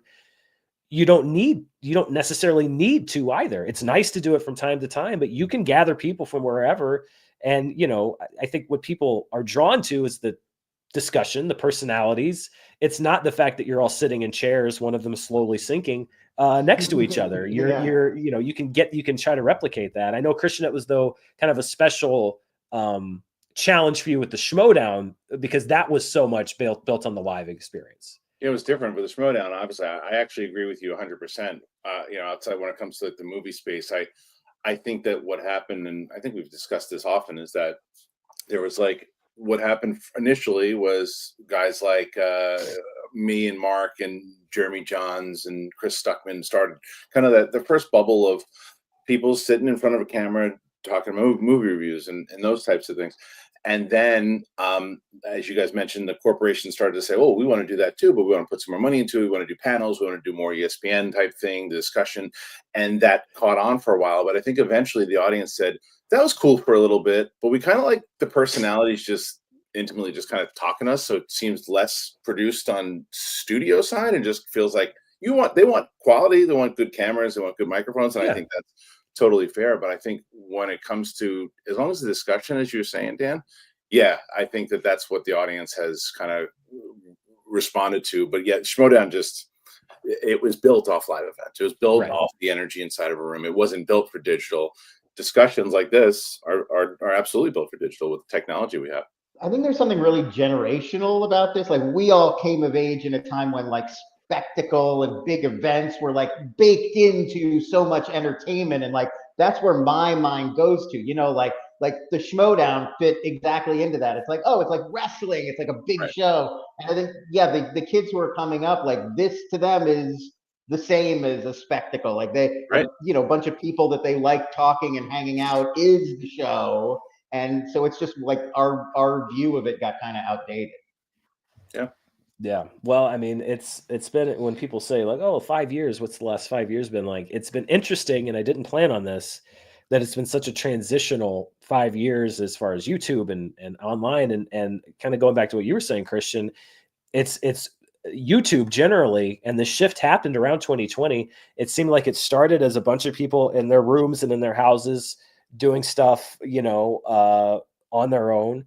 And then over a certain amount of years, it shifted into all of those people getting brought in by bigger companies to get office space and get studios and stuff. And then now it seems like it's now shifted back to, even channels like, Smosh. I love that they went back and kind of bought that back, and like now they're doing their own thing again. And I think Rhett and Link are sort of in the same boat. And a lot of channels that launch now, it's back to people in their rooms, their spare bedrooms, wherever, doing the stuff. And it's that authenticity that I think that people were drawn to first and foremost. Not that I didn't love, Lana, we've talked often. I loved being part of that crew and being in the room with you and Spencer and Joe and Danielle, and realizing that I'm like not by a close margin the funniest person in that room is great, because you get that time, get that time. And working with Roth, like, who had experience in every conceptual version of media, I mean, you print on TV on, it's like all that experience. It was great to have that all together. But ultimately, I think for longevity, it's almost like they never figured out the hack for supporting a group that big. You sort of have to be a smaller team.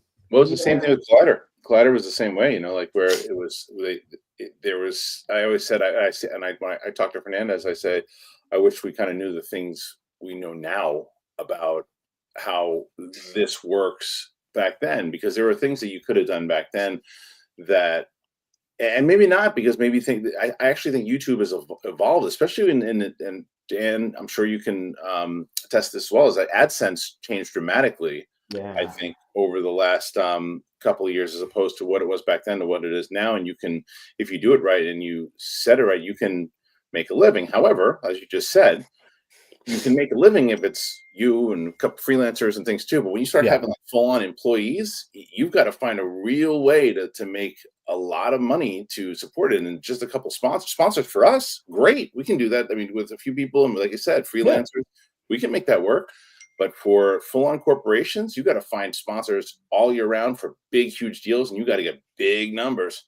Yeah. I mean, Lon will tell you the number of marketing pitches that we wrote up, just like we're trying to land a big, a whale to sponsor this or sponsor that. It's like that you have that pressure because otherwise they got to figure out, Honest Trailers did great, but not, 12 salaries plus benefits. Great. You had to figure it out. How's that going to work? I had to write a history of the Bond franchise once for NHTSA, the National Highway Transportation Safety Board, and they had all these rules. Like we got to talk about the history of Bond and his cars, but you can't show a car being in danger or a car crashing or a car with like guns in it. It's like, so that's what they are. That's what it is. Or can't talk about politics. It's like, but it was the Cold War. So yeah, we had to do some jump through some crazy hoops to keep that show on the air. Well, even it's one of the things with the Schmodown. It was like one of the main things with the Schmodown is that like they had to, in order to the budget that they were giving, which again, in all things was just not enough for us to run the show, but they still had to figure out a way to make profit. And they were trying to get some big sponsors to sponsor the show. But the problem was we weren't doing live events. So it was hard to get sponsors to sponsor this for a trivia show, like what we're doing here. It's different when you're doing a podcast and you can go, okay, make sure you check out Trade Coffee and we talk about that. But it's different when you're trying to do a big game show. Like so anyway, I totally agree. It's just, it was very hard to sustain that. Yeah. Well, I'm curious, Christian, I don't know if you want to hang around. I played a little kind of channel history game with Rocha. I talked about the most disliked videos in the history of my channel. Number one, by the way, Christian, was the Mandalorian episode with Luke in it because I was not a huge fan of it, and many other people were. So I was one of those people disliked. I was about to say you were probably one of the people that clicked dislike, and I understand.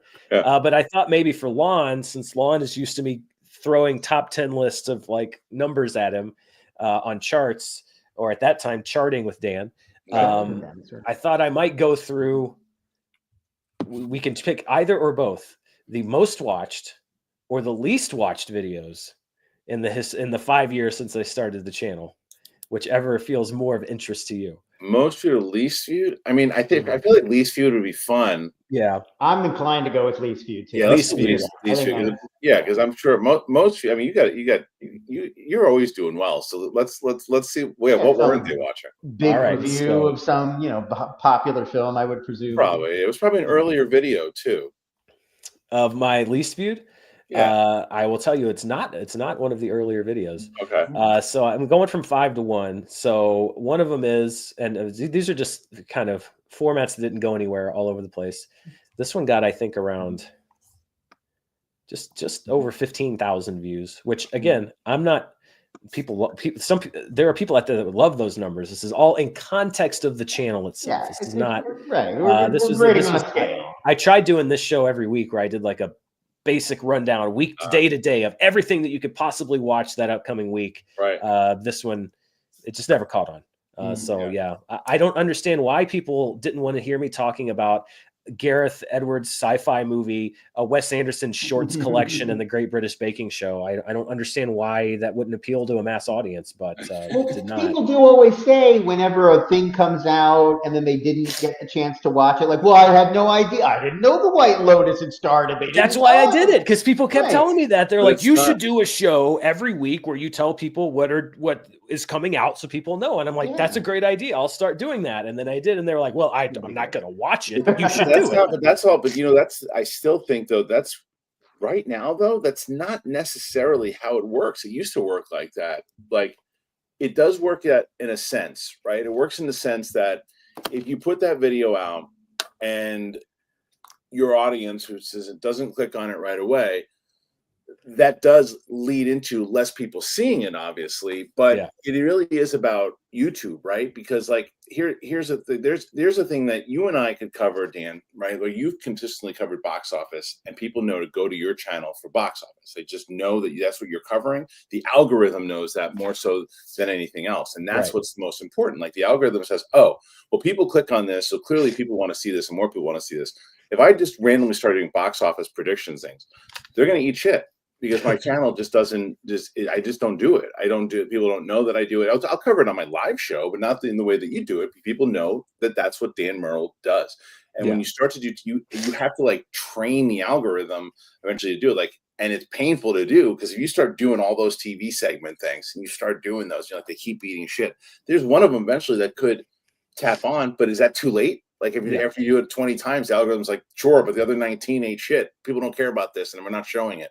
Because that's kind of how it works. The algorithm sees it, pushes it out there, and does it. Because like I look at like Christy Lemire and Alonso Duralde, they started right away, and they'll do like movie reviews on smaller movies, and they've got a decent subscriber count and everything too. But they've been doing it less than you and I, and so their subscriber count is lesser than mine and yours. But like they would do they'll do these smaller movies, and they'll pop. Because they started doing these smaller movies. I'll do smaller movies. Nope. They eat dog shit.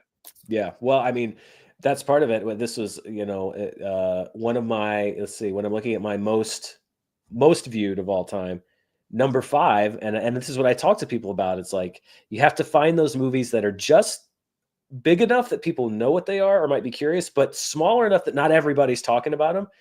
My 5th most viewed video of all time. It's shocking to me. Fifth most viewed?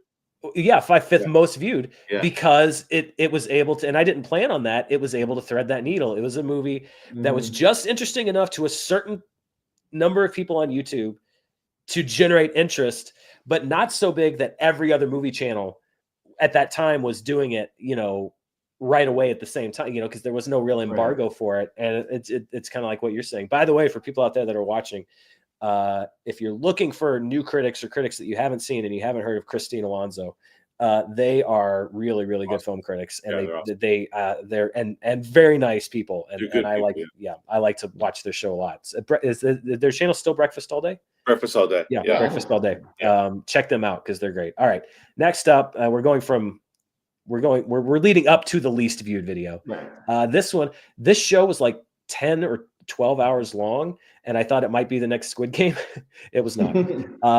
All of Us Are Dead. I don't know if you guys watched it. It's a high school zombie drama show. It actually was pretty good. Hey, hold on. Can you go back to that for a second? That screenshot. Yes. What's going on with your ear? Photoshop. Yeah. Photoshop.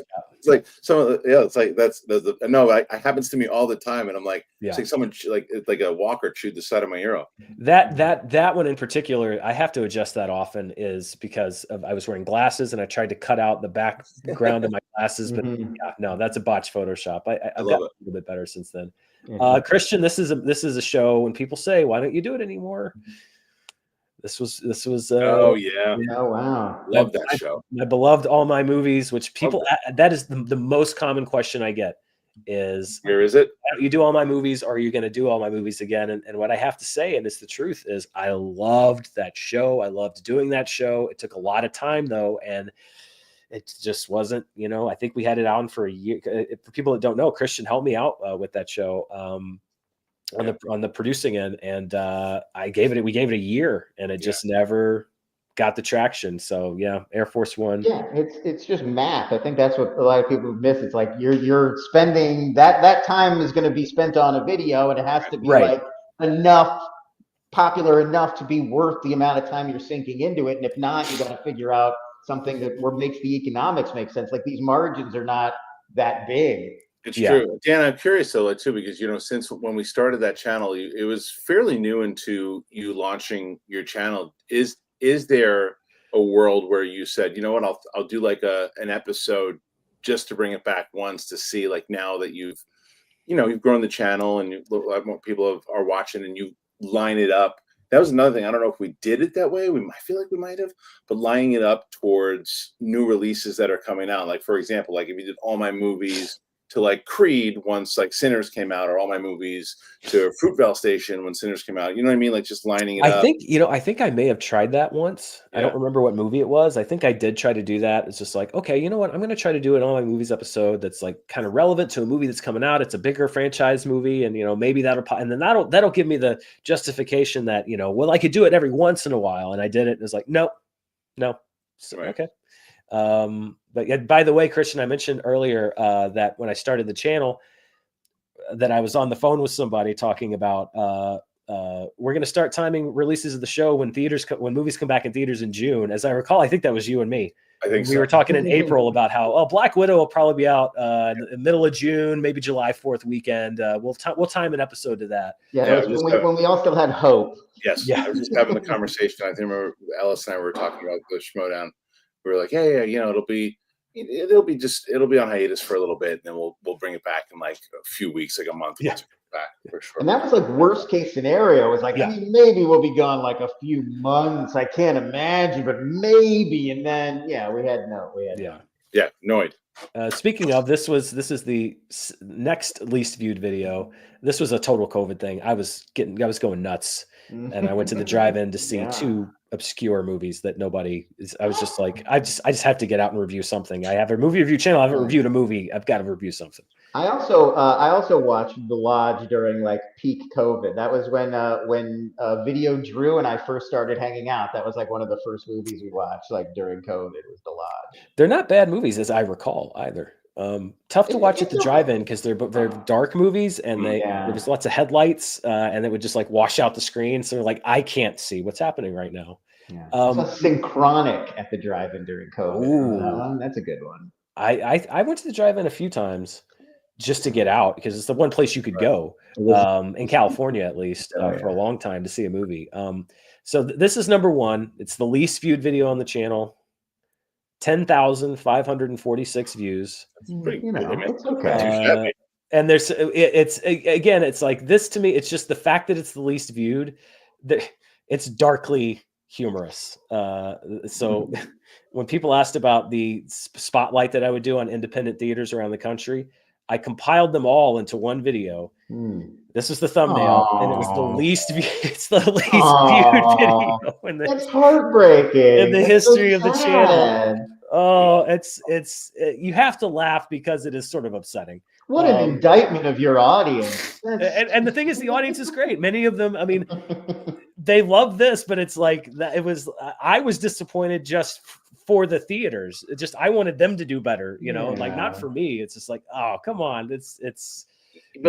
But look at the glass half full on this one. There's still 10,000 people that watch it. That's true. That's the thing. 10,000 people got, the name of those theaters in front of them, which is great, which is why I always, and it's something I've learned over time, because a lot of times I can get kind of flippant, or I can sort of forget to caveat that I'm thankful and grateful. It's like, I'm not complaining that my least viewed video has 10,000 views, because again, in the YouTube area, that's a great problem to have. It's more like in contrast with everything else that we put out on the channels. Like, I wish that wasn't at the bottom, because I love the mission behind it. If even a handful of people watched that video and then went out and supported their local independent cinema, it was all worth it. That's the way. And first of all, I'm looking at the chat, and I am going to get back to you, Chad. I know there's a lot of questions I still have to answer. And a lot of people saying they're going to watch it now, so they're going to try to get it out of the basement. But let's see. Miranda brings up a point, and it's a valid point, which is that these were things that were featured on charts weekly. So a large portion of the audience had seen the segments as part of the weekly show, which it's more of just it's the appearance, it's the visual of that being in the bottom. It's like, well, that's the difficulty of cinema is, especially indie cinema, is like, people love you, but it's tough to generate that traffic and generate that interest unless you're the real thing I've noticed too since leaving Los Angeles. Like, you get spoiled in LA. There's so many great revival houses and places to see movies, and there's always new stuff like Vidiot's opening a theater, or American Cinematheque doing the Arrow or whatever. And Austin, your options are a lot more limited. I mean, there's it's the same where I am. tourism. I'm in Long Island, so it's like the same. Like city, you can go see a bunch of stuff. It's a city like I'm going there tomorrow, but like and if I want to see any of this, when I see the smaller films, I go in. Like when I went to see Nosferatu, obviously, I went into the city, and that's great because there's tons of options out there. But yeah, I'm with you on the same type of thing. If I want to go to see something around here, I honestly wouldn't even know where to go. I'd have to go into the city. Yeah, like if I wanted to see Sinners in 70 millimeter IMAX, that's a 3-hour drive to Dallas. That's where Yeah, I'm yeah, same here. I'd be probably Dallas is probably I think that's 5 for me. Yeah. And that for screenings too. It's usually it's 3 or 5 as far as driving goes. That's why I have to kind of pick and choose. Thunderbolts is one I'm not gonna review till this week because they didn't do any regional. It's just weird. It's the first time that Disney's done this since I've been remote. They did no, at least up here, no regional screenings of the movie whatsoever for critics. So not any of the cities that are within driving distance from me. And I know they're doing it in some cities. And the only thing they had was Fandango had a fan preview event this past week on like Tuesday. And you could register, but admission was not guaranteed. It was first come, first serve. So, you'd show up, you have your ticket and for me, it was a choice of, do I drive 3 hours to go and hope that I'm there early enough to, get in, but run the risk of driving 3 hours and not getting in and having to just drive 3 hours home and a day is gone? Or do I give up the advantage that I would have by having the review out on my channel early and see it when it comes out? And I chose to wait. And so Thunderbolts, I'm going to be behind everybody on Thunderbolts, but that's just the kind of choice that you make, especially when you're remote. Yeah. Marvel's got to earn that back. They got to earn that 3 hours back and forth. Yeah, I'm looking forward to it. Me too. I am too. It looks good to me. I want to see Thunderbolt. But I'm with you, Lonnie. You're not wrong. I think that they do definitely have to earn it back. But I think that I've been saying this on my show that I think that out of this, and I was saying before Captain America came out, I think that out of the 3 that they were releasing, that this would be the best quality movie out of the 3 of them. I think it's going to be the best reviewed by critics out of the 3 of them. I think Fantastic Four will easily be the one that makes the most money. But I think Thunderbolts has a chance to actually be the best Marvel movie in quite a while. At least that's what I'm hoping. But I think that's it's a good shot. I'm going to see it tomorrow morning. I'm looking forward to it. Great cast. I mean, those are some of their heaviest hitters right now, at least in terms of just entertainment value. People I want to see in a movie together. Yeah. For people that are wondering, though, by the way, my most viewed video of all time, you're pretty much spot on, Christian. No Way Home spoiler review. Yeah. I hate that thumbnail. I hate it. I hate it so much. But it's also my most viewed video, so I have to Leave it. I have to accept the fact that it works, but also accept the fact that I hate it. That's why if people wouldn't do YouTube face if it wasn't effective. I don't think I've used it. I think I got to the point where I can't stomach it anymore. Having said that, I'll probably use it again at some point. It's hilarious. It's one of those trade-offs. You have to make some trade-offs. It's great. What's so funny about it though too is like I'll do, because I'm doing the reviews, reactions, whatever too. I don't do the poses. I take screenshots from the actual video, and people will be like, "What are you making that face for?" I'm like, "It's the face I made." That's my face. Well, that's what I did. And they're like, "That's a YouTube face," and I was like, I guess it is, but it's the YouTube face I was making while watching a YouTube video. Yes, like as Corey said, cut to Dance Thunderbolts thumbnail with the same face. I can acknowledge it and still accept that it's part of the game. There's a game aspect to it that you just have to acknowledge. But yeah, well, Christian, I asked Rocha this question. Yeah, he was on just before you, and you've also been in the game a long time. People ask me, I'm sure they've asked you before, when somebody comes up to you and says, what's your advice on getting, I'm starting a YouTube channel. What's your advice on what you think I should do, etc. What do you tell people?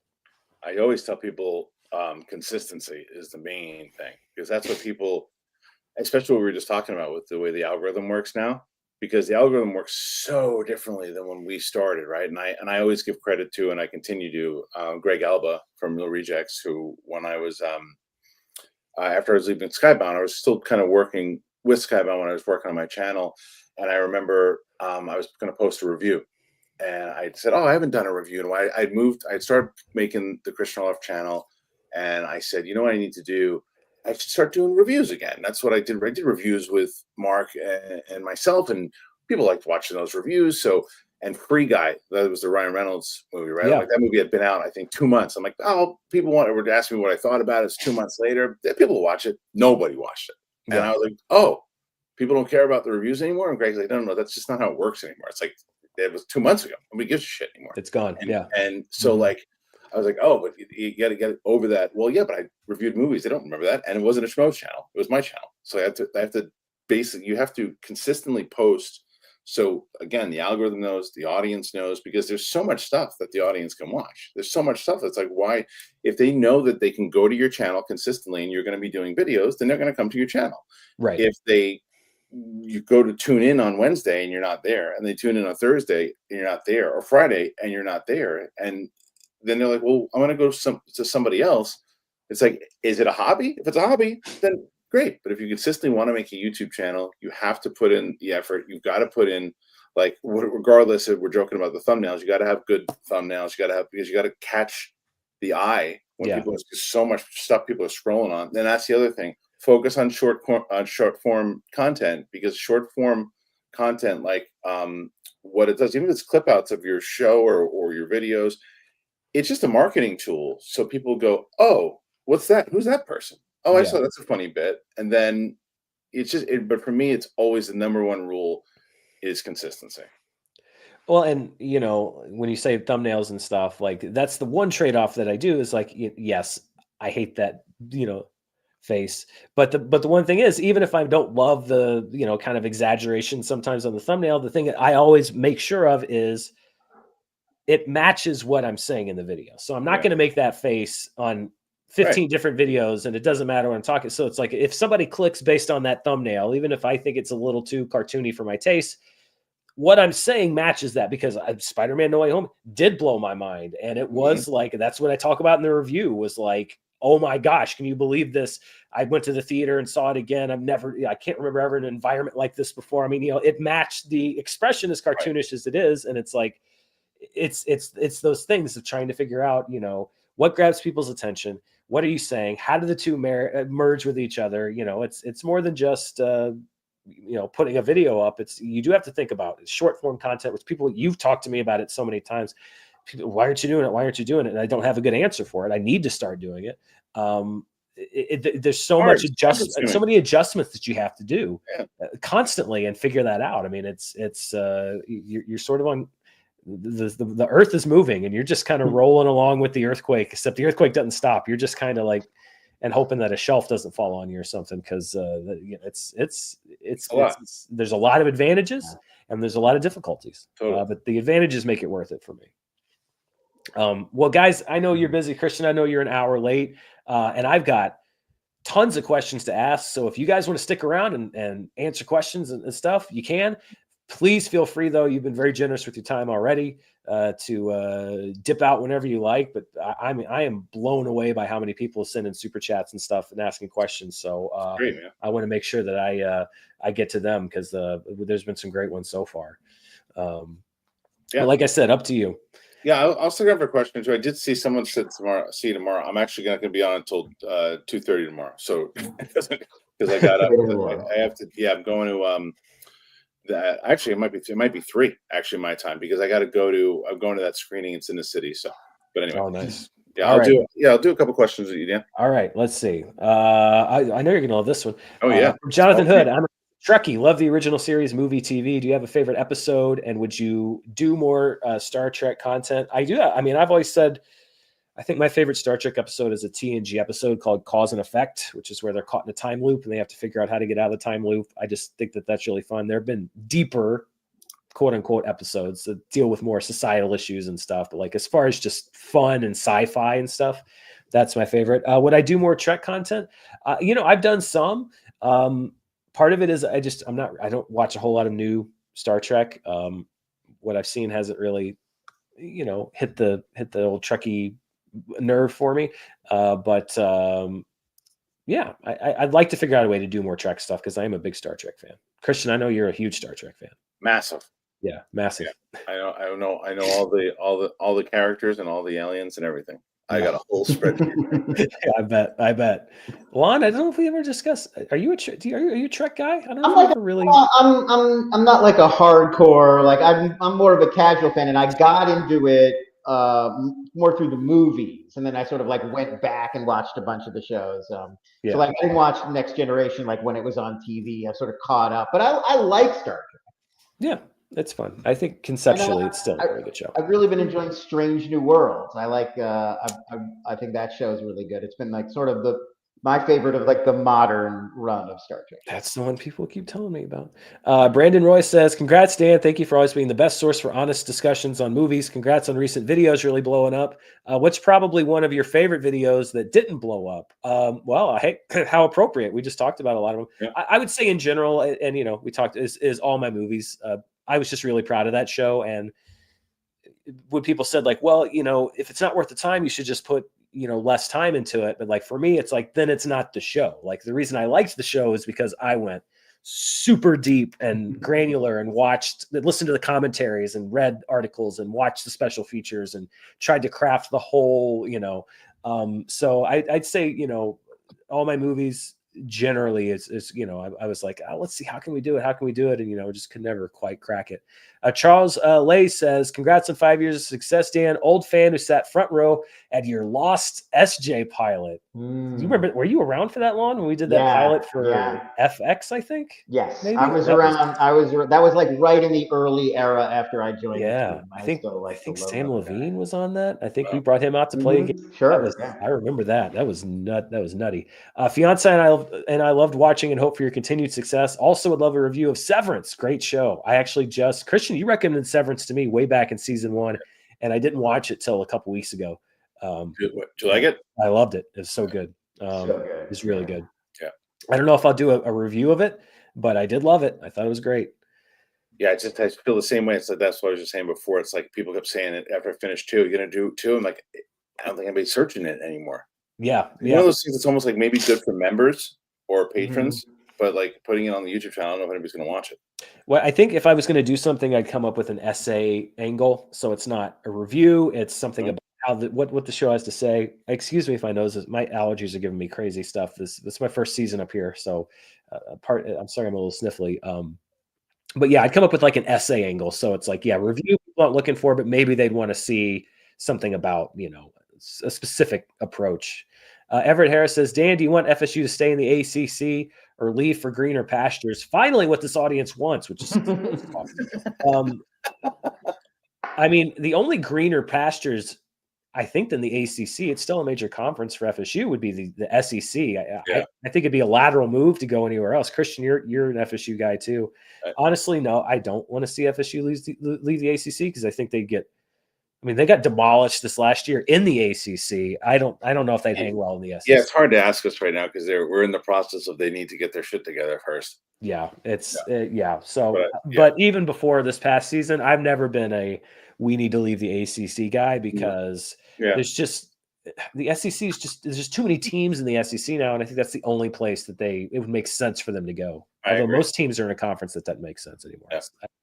1, 2, 3 Rock fan. Congrats on 5 years, Dan. Which Beatles film are you looking forward to the most? Personally, I think George Harrison's could be the most interesting. Honestly, I'm most curious about the Ringo movie. If they're all going to be about one specific Beatle, it's like, what's the Ringo movie going to be? I feel like they cast the 4 hottest British actors of the moment, not necessarily based on if they remind you of those Beatles. Like Paul Mescal is great. I think he's a super talented guy, but he does not give me Paul McCartney vibes at all. But Barry Keoghan is great Ringo casting, though. You got to be. Yeah, he's the closest. He's the closest match out of the 4. But Joseph Quinn is George Harrison too. It does nothing for me. You got to see the performances, though. I'm not saying I won't like it or see it. I'm very curious about it. No, I hear you saying, but they don't give me those vibes of those 4 guys. Yeah, I go with the commercial answer here. For me, it's the Lennon movie. Yeah. It'll be interesting to see what they're approach all, they take on that. they're All all Production interesting says, stories. congrats on 5, Dan. Been a fan for almost a decade. You're a huge inspiration. Will the All My Movies or Why I Love series ever make a comeback? All My Movies, we talked about a little bit. Why I Love is a great one. I should probably do another one. It's been a while since I did one. I think 2 of my first 10 videos were Why I Love videos, RoboCop and Jaws, and they did pretty well. I think it's just like that series is so granular about a movie. Like there's a very limited number of movies that I actually love that much that I can make a 30-minute essay to tell you every single reason why I love the movie. So it's really about finding which movie that is and breaking it down and what would make a good essay. But I would like to do more Why I Love shows because I like talking about why I love movies in addition to why I don't like some movies. Echo Chamberlain says, hi, Dan. My friend's drinking game is to sip every time you say $1 million on charts. My friends are all gone. I now have liver cirrhosis and require round-the-clock care. You're going to give me a complex. Now that's all I think about tomorrow when I'm shooting. Like, oh my God, every time I say $1 million, I'm affecting someone's health. Well, that's the unit of money. What else are you supposed to say? The movie made $50 million. It didn't make 50,000. Made 50 million smackaroos. Smackaroos. Yeah, There you go. smackaroos. Yeah, just use like Looney Tunes. Yeah. Sub Play the game, but substitute a water after every alcoholic drink. So yeah, drink and then sip water, and then at least cut it down because that's going to be in my head now. Okay, Quinka says, my dream is for you to be a guest on the Blank Check podcast with David Sims and Griffin Newman. What is your favorite movie soundtrack in the past 10 years? I mean, I haven't met David, I don't think. Griffin, I met through the Schmodown, right. And I'm a fan of their work. I love that they have a movie podcast that works that well and that has that much of a following. That's great. Favorite movie soundtrack of the past? That's tough. I don't. Yeah, I can't come up with it. If we're looking at score, I mean, I loved Dune 2. I love what Zimmer did. Yeah, Zimmer's Dune score is really good. Amazing score. And I'm sure there's well, I'll tell you, the last soundtrack that not only was the last 10 years the best, but was pretty damn good. We just mentioned at the beginning of the show was Sinner. Sinner's music was just that it'll probably get nominated, I would assume. The score, I think, and it's probably a whole other conversation, Dan, but when it comes to Sinners, I get that question a lot, but do I think it'll get nominated? I don't think the Academy will nominate a vampire movie as good as it is. I just think that sound and music will definitely get nominated for that movie.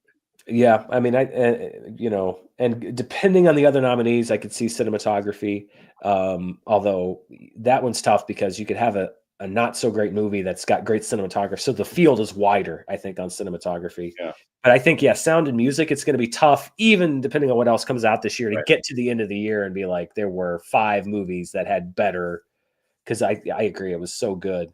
I also miss the days where like the movie soundtrack to me feels like it died out around the beginning of the 21st, the 90s was like the era of the movie soundtrack. Like if you're going to ask me the 90s, Batman Forever, it's great soundtracks.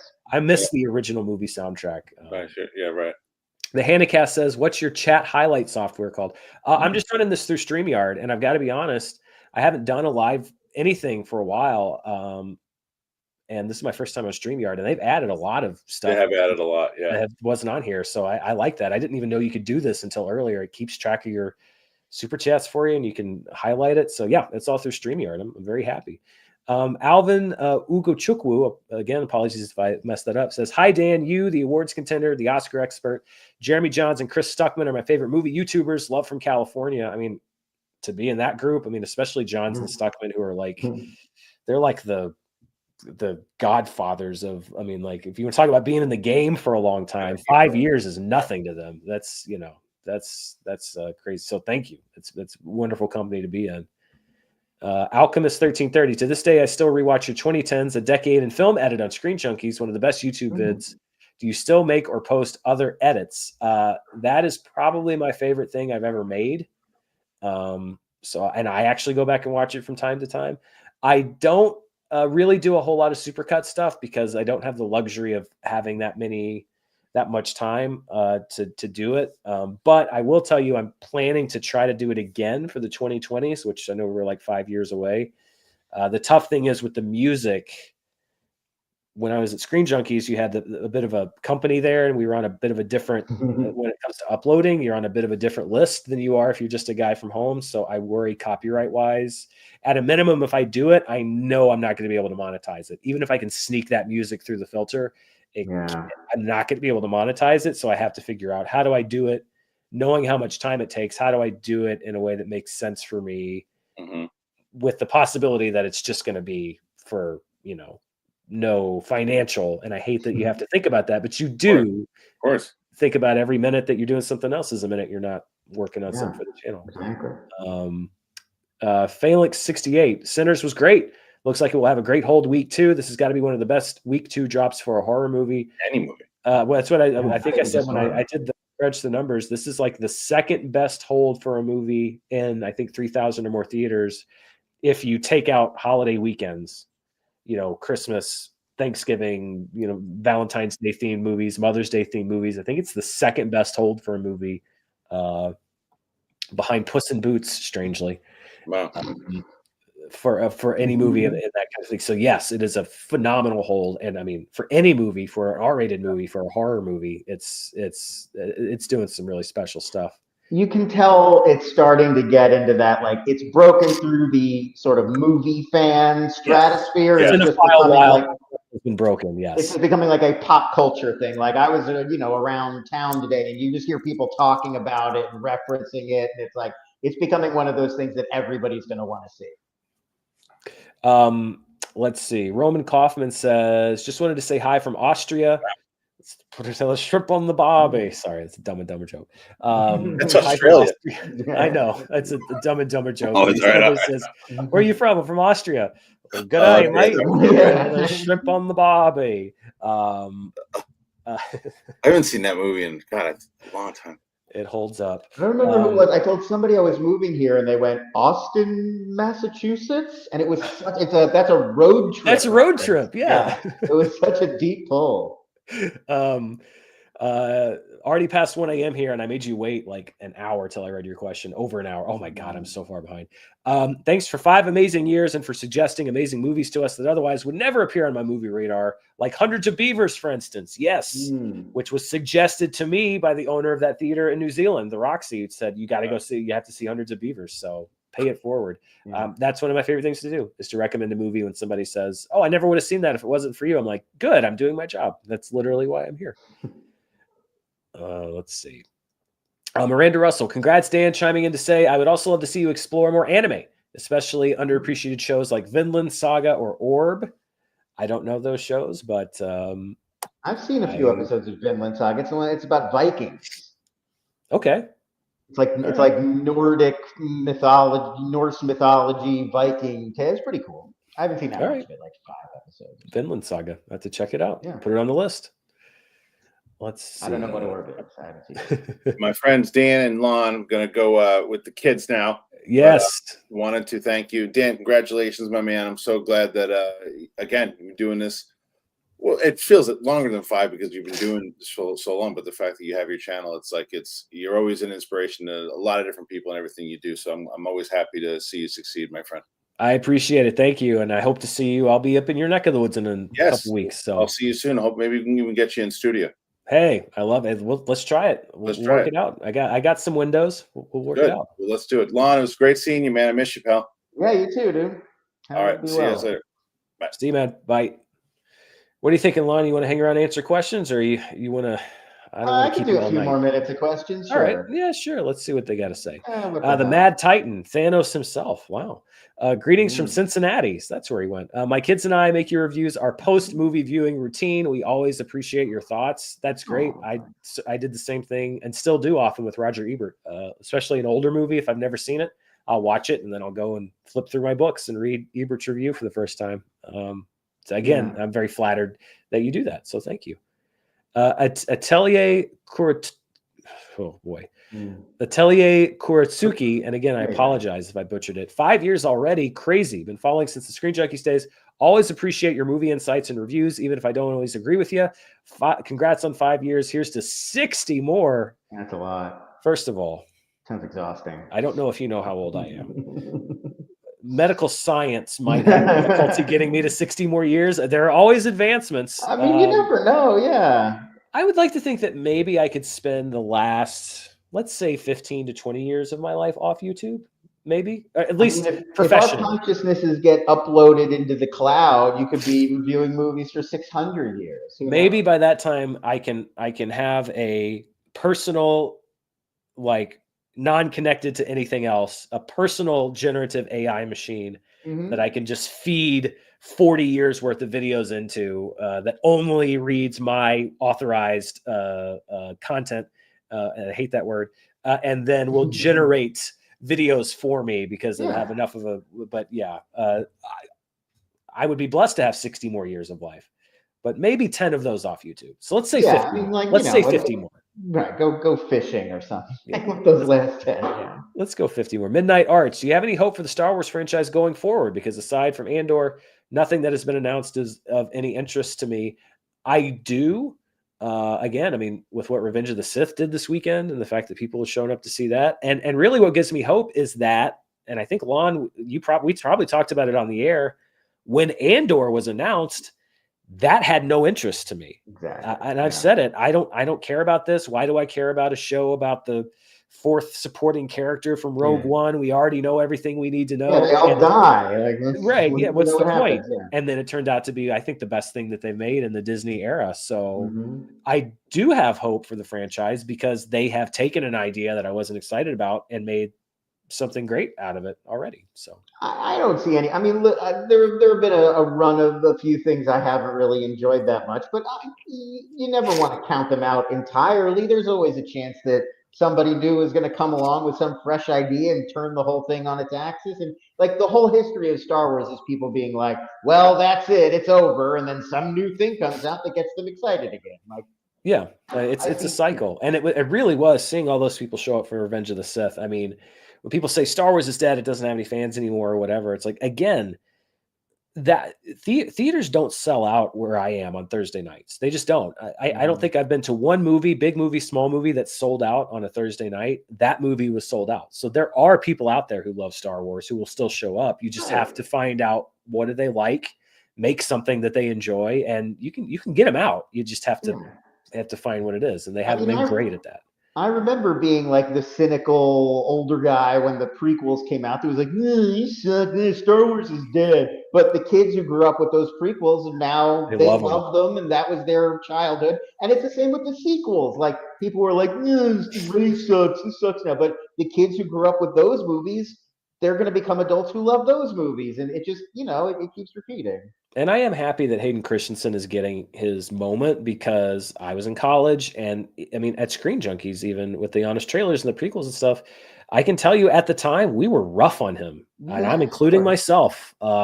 He was not done any favors by the writing. I think that's probably the main issue there for people like myself that weren't crazy about the prequels. But he didn't have the Anakin Skywalker, I'm Darth Vader experience he should have, and it's nice to see that the kids that grew up with the movie that love them have now grown enough that they can show him that respect that was always there. It just wasn't the voices in the room at the time.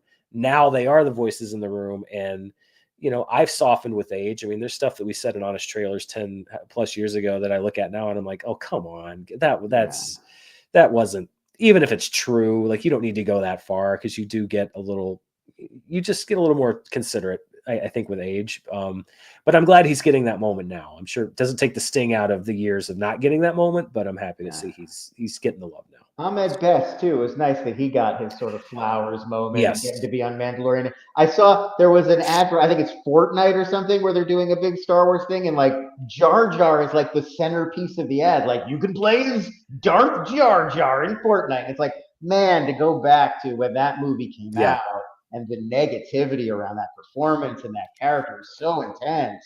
And Ahmed Best, to me, is even worse because I don't think anyone ever had an issue with him or his performance. That was all the character. Right. That's how Lucas wrote him. Yeah. He just got swept up with it. I mean, when you look at the actual characterization, it was a pretty, deep, immersive. He was doing Andy Serkis stuff before Yeah. Andy Serkis was doing Andy Serkis stuff. Well, clearly it wasn't his idea to like, let's make this a Calypso caricature, because Lucas also was making a lot of other characters into caricatures. So Yeah. we all know where that was coming from. Yeah. So yeah, it's just good that they, that love was always there. They get to know it now. Would you review older or classic movies on your channel in addition to the newer films released in theaters and streaming? I would, and I have. It just kind of goes back to that kind of tough conversation you have to have about time versus input, which is that when I've done classic movies, and all my movies were classic movies, you just have to look at the time you're putting in, because the appeal, just not as many people are interested in that kind of stuff, unfortunately. But I do sometimes. Emmanuel says, do you think Sinners can have a strong Oscar run, or will the genre affect it? I mean, we talked a little bit. I think honestly, more than the genre is the timing, the release of it, the timing, and will people remember it in a little less than a year from now? But I think the genre walls are weakening, at least. I don't know. What do you think? Like, it feels like the idea of this isn't or is not an Oscar movie is kind of starting to melt away a little bit. I mean, you could say the substance, like, it still didn't, it didn't win. To me, didn't end up walking away with it. But I feel like that, like we're constantly getting a little bit closer to horror finally getting its due. I don't know if we're quite there yet, but I think if anybody could do it, it would be Coogler. And the fact that it's such a huge hit, like, it's not only people are praising the quality, but it's doing big business. And so I think that makes it a compelling Oscar story. Yeah. Kate Van D, thank you for your time. Love the channel. Thank you for your time and your love for the channel. Karthik Ramesh sent a super sticker. I love super stickers. I wish they sent them in the mail. I wish YouTube would send you a super sticker when you got one, so you could just put it up on the wall. Vince C, Dan, I need to hear your thoughts on The Accountant 2. It was definitely a sequel. It was not good. No, I thought it was okay. I kind of felt about it the same way I felt about the first one. I thought it was kind of weird and had some really good parts and some not good parts. I think they smartly leaned into the John Bernthal, Ben Affleck relationship, because that was my favorite part of the movie, how those characters interacted with each other. And when the movie focused on that, it was great. I've always thought The Accountant is just a weird, like, there are two different premises that are smashed into the same movie. It's like, this guy is a numbers genius. You can give him a box of papers, and overnight he can deconstruct 30 years worth of financial data and audit a company, and like nobody else in this world. Yeah. Also, he's an elite trained soldier who can be a sniper and is a super hand-to-hand combat fighter. So, and it's like, those are two different movies. Like, I think for me, the more interesting version would be the super numbers guy who uses his skills to figure out how to get out of a situation. Right, like he avoids having to do the violence. He's confronted by the special forces people instead of like he's both. It does feel like it feels like a Statham movie, but also it's got this whole other level of the mouse stuff. Yeah, it's a little. Yeah, it'd be like if in The Beekeeper, Jason Statham was also a mathematician at Cambridge. It's like, those are two weird things to put together. He is also a beekeeper, though, notably. It's not just a symbol comic, like branding thing. He's like legitimately very into being a beekeeper. I believe I texted you and Spencer walking out of the theater for The Beekeeper. I believe I texted you both. Set a Google News alert on the digital date for The Beekeeper. And just mark that week free for Honest Trailers, because I've just seen something that defies description. When you see that the villain is Hornet themed, that's the best. I'm gonna watch that tonight. Cal Kent says, "Congrats on the anniversary, Mr. Murrell. You're the best in your field. Hope for many more years. Question: your thoughts on A Beautiful Mind?" Russell Crowe. Good movie.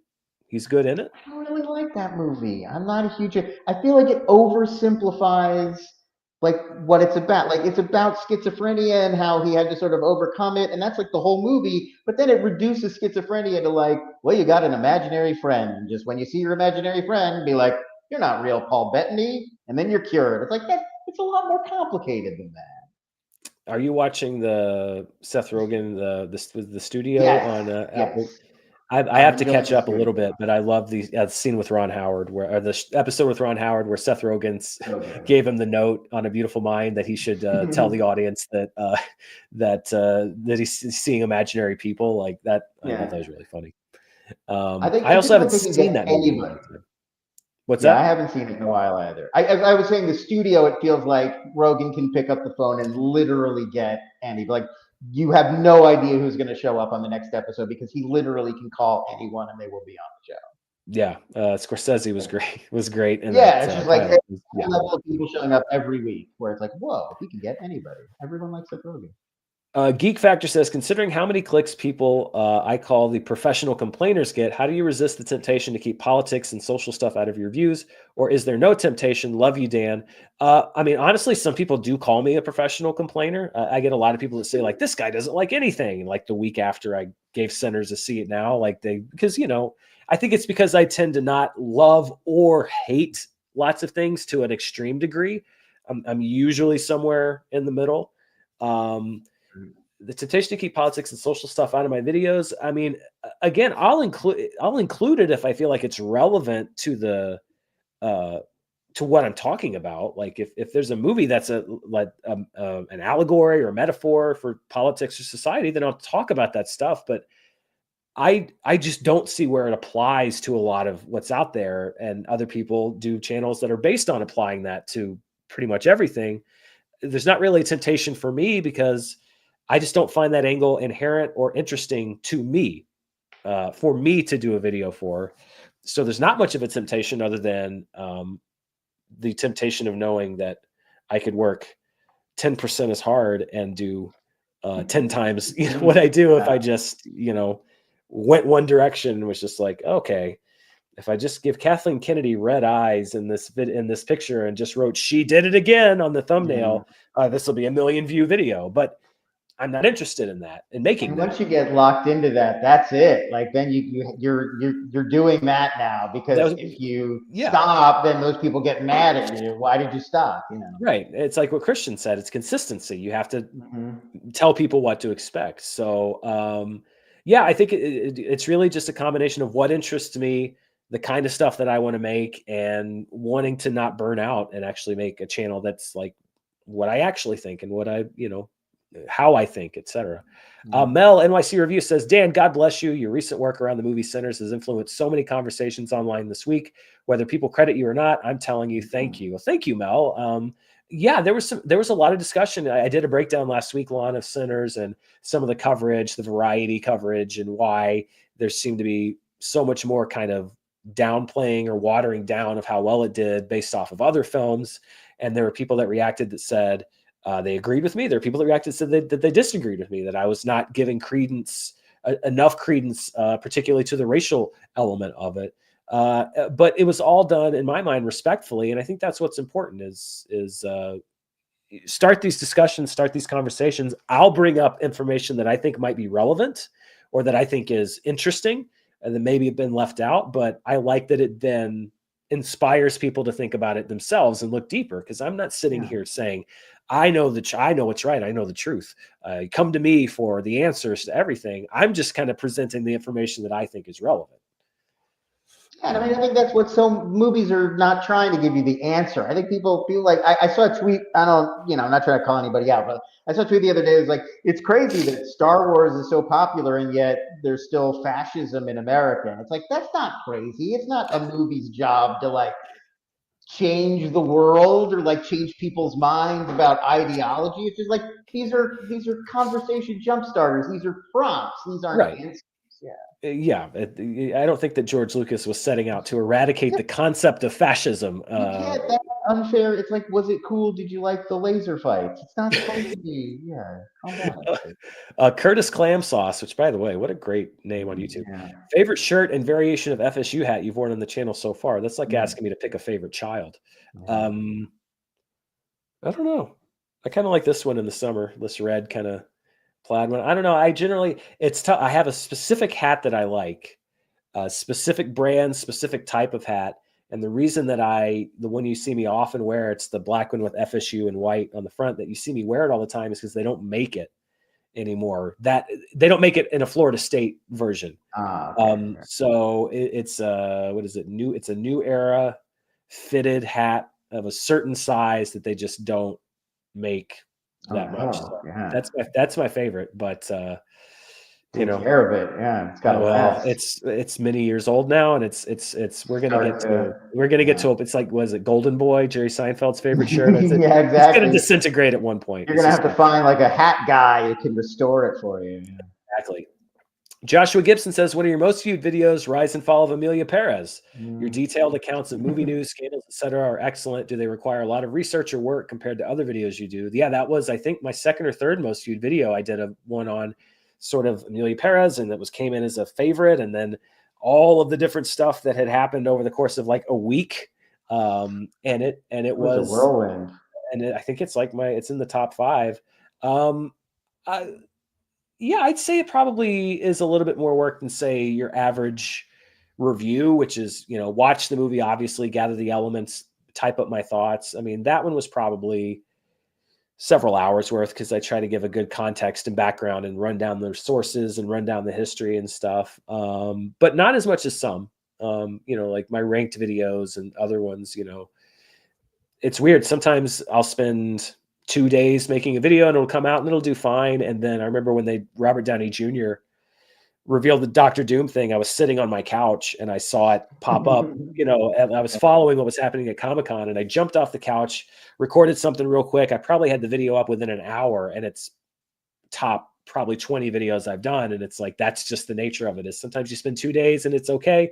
Sometimes you get up off your couch and make a video and it does 200,000 views, because that's just, everyone who loves movies was talking about it for 48 hours. So exactly all those clicks. You can't replace that. Just organic. Everybody's interested in the same thing at the same time. Yeah, happens sometimes. Ghost House says, between the Oscars, Grammys, and Tonys, which award shows do you prefer to watch from start to finish? Oscars every year without fail. Emmys pretty much every year. The Grammys, I don't think I've watched in 15 years.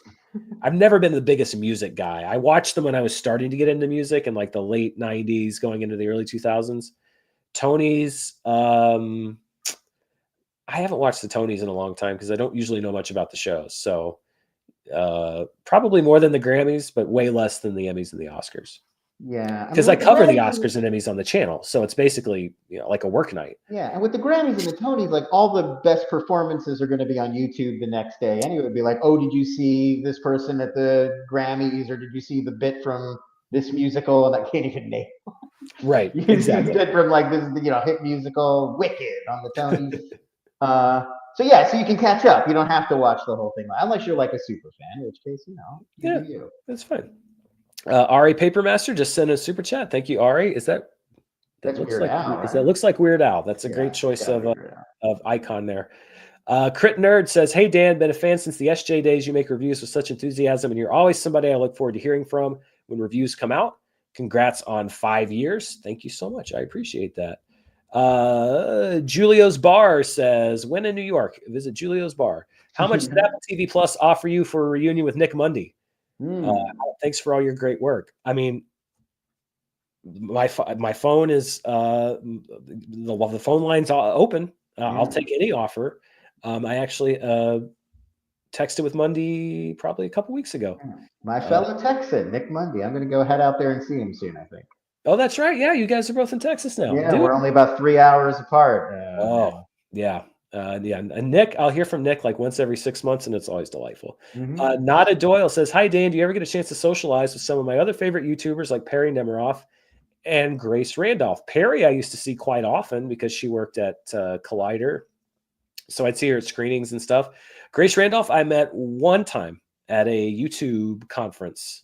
She's based in New York, and I was at that time based in LA. So, and we both knew each other from, the movie area. So we had a great conversation, but literally one time for like, I think 20 minutes we chatted, and then we went our separate ways back to the Yeah, I've never met Grace. Perry, of course, many times. Yeah, many times. Never I love every time I go to a movie now, I see Perry because she's she's on Newbie. Yeah, she's hosting from the big screen. She's introducing.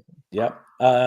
Thibaut, back to the movies. Congrats on 5-year. Your video, A Decade in Film, is one of the best edited movie compilations out there. Any intentions to make more? One of your other fans beat you to it. I do take notes actually from time to time because I want to get a better jump on it. I'm thinking about doing it for the 2020s. Christopher Brickner, while I support calling out toxicity in film fandom, I think for movies like Last Jedi, there's a bad habit for some of grouping everyone who disliked the film as toxic, and that doesn't help. I will agree. Extremism in all aspects of a discussion have sort of won out. And so I've never been a fan of saying that anyone who dislikes something is automatically toxic. You just have to look at why people say they dislike something and then figure it out. But that's not as easy as saying like, oh, you basement dwelling mouth breathers who didn't like The Last Jedi, you're all sexist, and that's not helpful either. It just gets people yelling at each other. I mean, it's like how it's impossible to say anything nice about a Zack Snyder project without people coming at you like you were one of those, Justice League people that was driving everybody crazy. And it's like, no, maybe I just thought Rebel Moon was interesting. Give me a break here. I'm happy that you did. Francesco Totti says, before Nobody 2 releases, I hope you watch the director's previous movie, Netflix's The Night Comes For Us. If you love the raid type action movies, I think, oh God, that's been like 5 years, right? Since that movie came out, I think. Yeah, well, he's had a few subsequent ones, Timo. He had the Big Four, and then there was the one that just came out that I'm blanking on the name of. I'm going to look it up so I don't forget. But yeah, he's great. The Shadow Strays. Oh, okay. I think I watched. I think Spencer recommended The Night Comes First, or Joe maybe. Yeah. I might have watched that way like I think 2018, 2019 maybe. Yeah. It's like martial arts, but it gets to the point. It's so violent, it almost becomes horror. Like it's action, but it's just like gruesome to the point that it's like more bloody than a horror movie would be. It's really great. Doug Developer says, congrats, Dan, coming out of FSU. What was your dream above, below the line job in Hollywood? After watching The Studio, I only want to write or edit. I came in with the intention, I thought that I wanted to direct. And I did a little like on my own, just little tiny personal projects. And I thought it was fun, but I found myself more drawn to editing over time. I just found that I really, really love to edit. And so that became my career trajectory. And somehow, through some twist of fate, that led to me sitting right here. It was not intentional. I was perfectly content for the possibility that I was going to be an anonymous, happy editor working on other people's stuff forever. It is a job that I love to do. And life sends you weird directions. You never know where it's going to go. Yeah. Ducky Winks says, Alamo Drafthouse employee here. Thank you for the shout out. Been watching since the Screen Junkies days and have always appreciated your honesty and love for the art form. Cheers to 5 years. Of course, Ducky, I don't know if you were part of the New York crew that went through the whole process of strike and negotiation, but I know it's been a bumpy year plus for people across the country. So I hope that you've found some stability in your work situation there, because I know it's been a lot of layoffs and rehirings, and it's just, it's just the way things go. Tala Umaga says, congrats on 5 years, Dan. Looking forward to your Star Wars 45 review. Should I get to live that long? Yeah, well, they got to start pumping them out again if they're going to get to 45. It's been a while. Yeah, wow. I think they've announced 45 of them. They just haven't made any. They haven't, actually come out. Rochester Productions, congrats on 5 years. Charts as appointment viewing. This isn't just good film criticism, it's good journalism. Wanted to ask if you've watched Star Wars Skeleton Crew. I thought it was as good as Andor. I watched the first 2 or 3 episodes, and I didn't dislike it. I just wasn't so motivated that I immediately jumped back into watching it week to week. Now that it's done, I'll probably loop back at some point. I didn't. I kind of have fallen out of watching all of the Disney Plus, Marvel, and Star Wars shows. It's like I felt burned a few times, and I was like, you know what, I'm going to wait. And if the buzz is amazing, I'll jump in and check it out. But it's not like appointment viewing like it once was for me. I just can't motivate. Yeah, exactly. I'm like, by the way, Lon, as I said, I'm like literally an hour and a half behind on. I don't know how I'm going to get to all these. I'm going to try to. I'm going to do my best. But at any point, you may tap out. Yeah, I Consequently, think I am going to head out at this point. fair enough. I get it. This is going to be a fun gauntlet, but a gauntlet nonetheless. Yeah. Yeah. But it was great to see you and catch up. Congrats on 5 years. Thank you, my friend. Thank you for hanging out with me. Yeah. Oh, anytime. I'll come back. Awesome. All right. Well, we're literally neighbors in a state sense now. So that's true. Not Texarkana, not that far. How deep into Arkansas from Texas are you? Is it like a jump over the border? I'm on your side. I'm on your side as far as east-west goes, but I'm a little north, as is all of Arkansas. But you know, I think I'm about 8-ish hours from Austin. Maybe it's a day. It's a solid day drive. It's a healthy drive. I did El Paso to here. It was like 9 hours and not a beautiful drive. Yeah, that flat West Texas area stretches on forever, and it's not the most scenic of routes. No, not really. Yeah, for sure. All right, man. Talk to you soon. All right. It's just us. And like I said, you guys have been so generous. I really thought I was just going to get a few super chats and I'd mix it in with people asking questions in the chat. But you guys have been so generous on super chat questions. I'm going to try to answer all of these. The timestamps on the one I'm answering right now are 6:30, which is almost 2 hours old. So I apologize if you've been waiting this long, but I'm going to try to answer all of these because you've all been generous with your time watching the show and putting these super chats in. Before we do that, before we go deep into the show, I will take a quick break, not break as in I'm leaving, but there was an announcement that I was going to make at the end of the show, but people have things to do. And I understand that. So if you need to leave, I don't want you to miss this, which is I saw some people ask, and before this said, you should do something like this more often, or you should, do something live. And I flirted with live shows before in the past, but I didn't have the setup that I wanted. I didn't think that it looked that great. And I felt like I just didn't really do anything to stand out with people that were doing much better live shows. But I've since kind of upgraded my equipment. As we were talking about before, things like StreamYard have upgraded what they're able to do as far as presentation goes.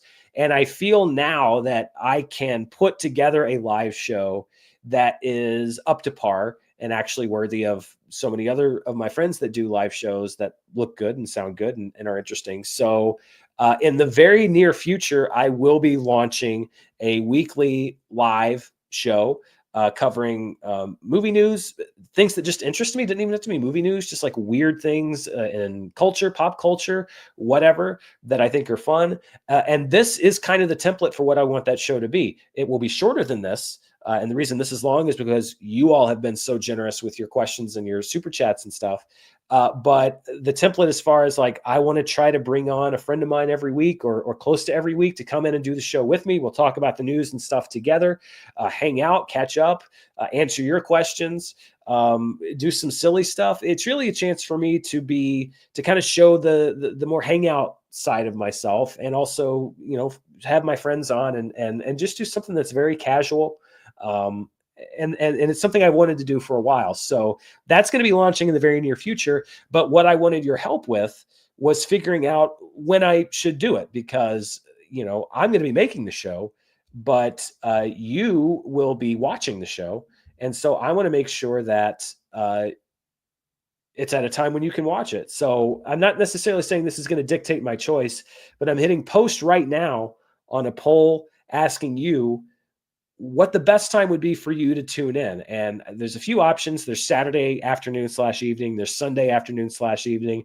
And then when I was looking at my schedule, Mondays and Tuesdays are pretty much out because I'm prepping charts or often traveling to see a movie on Mondays and Tuesdays. So they're not great days for me. Thursdays and Fridays are also tough because a lot of the movie embargo release dates are out, or I'm seeing a new movie and putting out a review for a movie. So Wednesday, Saturday, and Sunday were my optimal days, I think, for doing a consistent weekly live show where I wouldn't have to come in and say, hey, sorry, I got to cancel this week because I'm traveling to see the next Superman movie or whatever. Or, hey, I got to cancel the show this week because I'm reviewing 2 different movies and I don't have time. So I just wanted to get your sense on what you thought of these options and what was best for you. So your options are Wednesday, Saturday, Sunday, or any of them, because that helps me too. So stay tuned for that.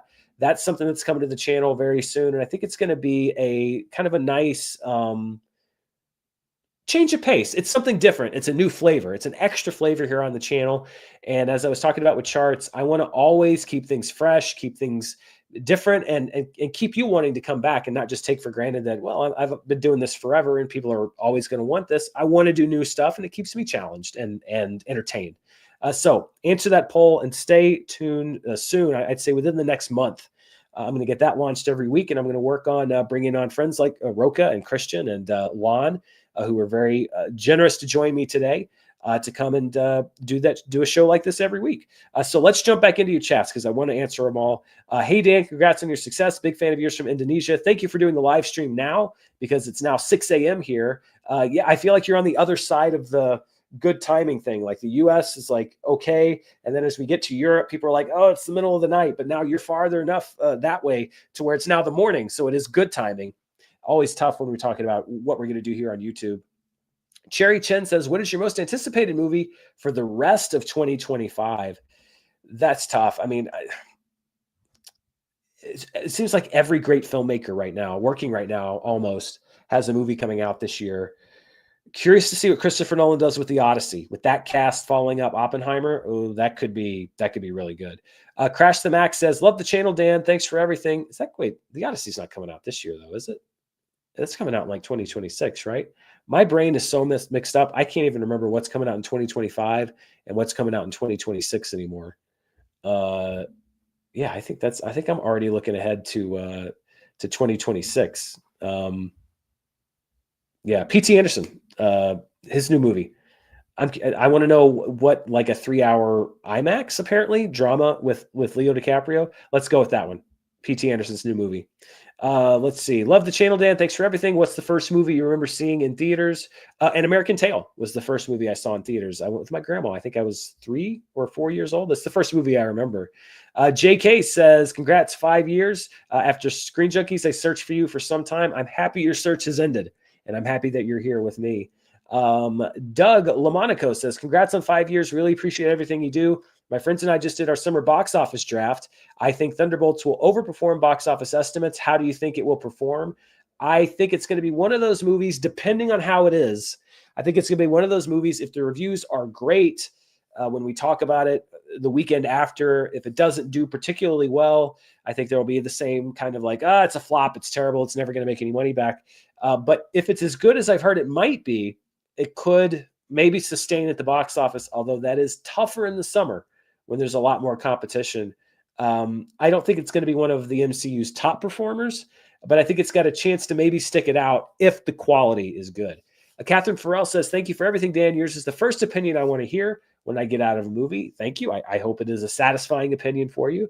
Jonathan Hood says, can Dan Murrell please go on the Cinephiles with John Rocha or Enterprise Incidents? Would be an amazing collaboration with Steve Morris. Love the channel, Dan. You are my generation's Roger Ebert. That is a comparison that I always feel like I'm not worthy of, only because I hold Roger Ebert in such high esteem. And so for anyone to make that comparison, for me, it's like Wayne's World. I am not worthy of that, but it's very meaningful that somebody would make that comparison, only because he, to me, embodies what I want to be as a critic. Just the way that he was unapologetic, the way that he could write, the way that he structured what he said, and often didn't care whether you agreed with him or not. So thank you. Cinephiles with Rocha or Enterprise Incidents. I love both shows. If asked, the answer would be yes. Fatal Roses says, thoughts on Oscar ruling that must-watch nominated films. We talked about that with Rocha. I agree. It is ridiculous that it wasn't a rule already. R.A. Papermaster says, have you been to a festival for just one director? I don't think I've ever. Well, I did a triple feature for Edgar Wright when World's End came out. So it was the Cornetto trilogy. So it was Shaun of the Dead, Hot Fuzz, World's End. It was at the Cinerama Dome, which is still closed. That is a shame for the LA film community. But that's the closest I think I've been to a festival for just one director. Nerdy Film Girl says, huge fan of yours for years. Why do you think film channels focused on negativity towards everything thrive so much? They can be very draining. It's because it's like the Coke or Pepsi of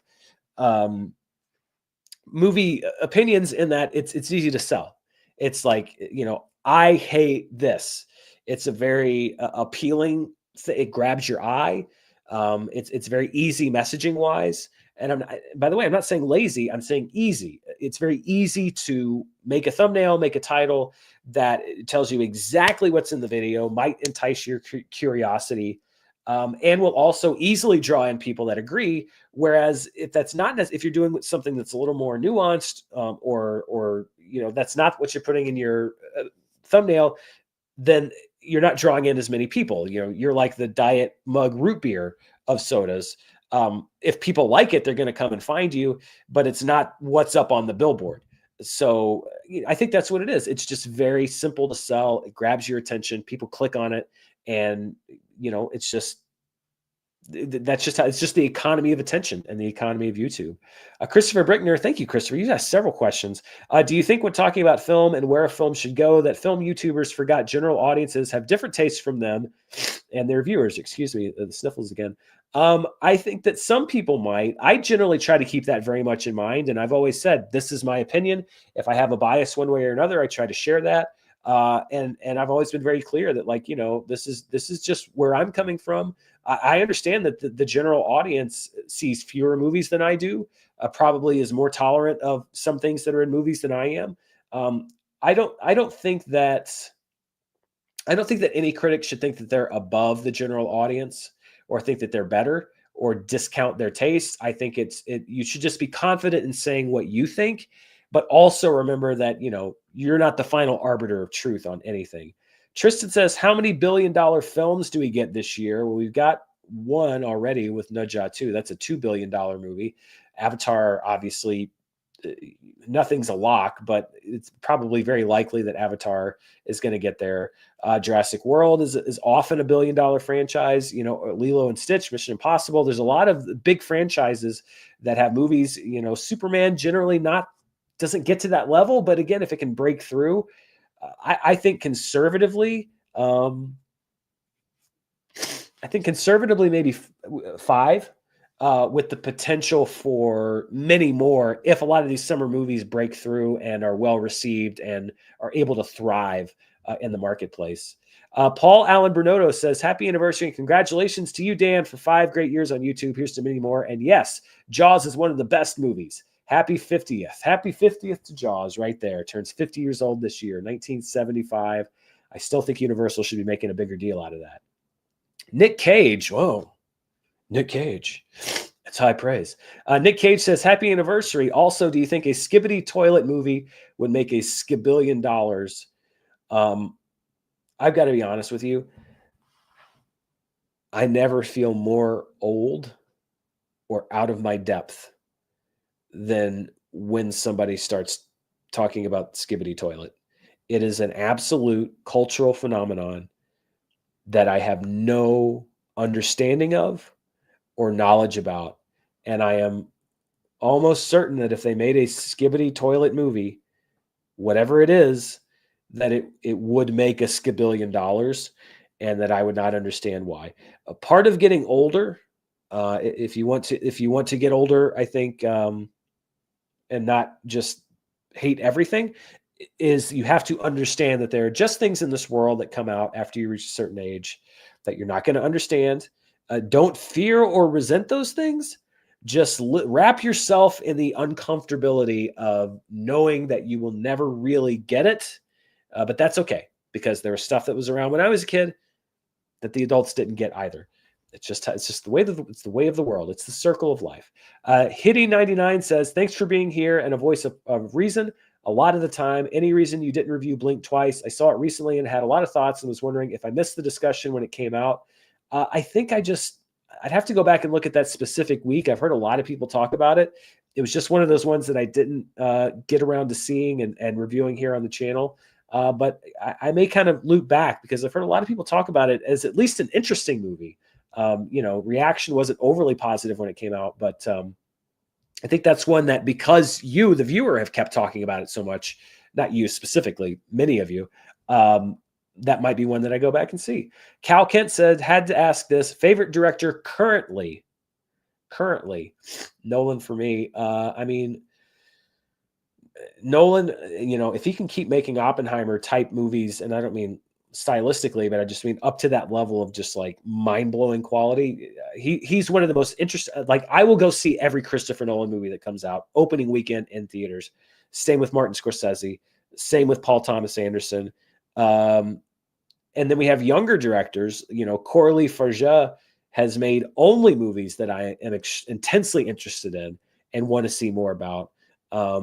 So to me, favorite is tough because a lot of directors make great movies, and to make a list like that, it's just like it's endless. Even more so than favorite for me, it's about interesting. Which directors are most interesting to me? Which ones fascinate me the most? Which ones are going to get me in a theater the quickest? And it's the Nolans, it's still the Scorseses, it's the whatever Coralie Farja does next. I'm there on opening weekend.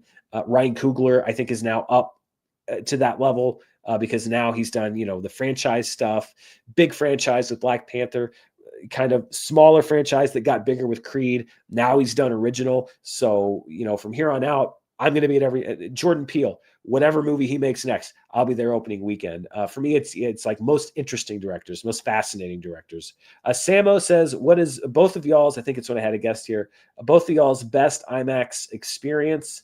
Dune is hard to beat. I saw Spider-Man No Way Home in an IMAX theater, and that was a great crowd experience.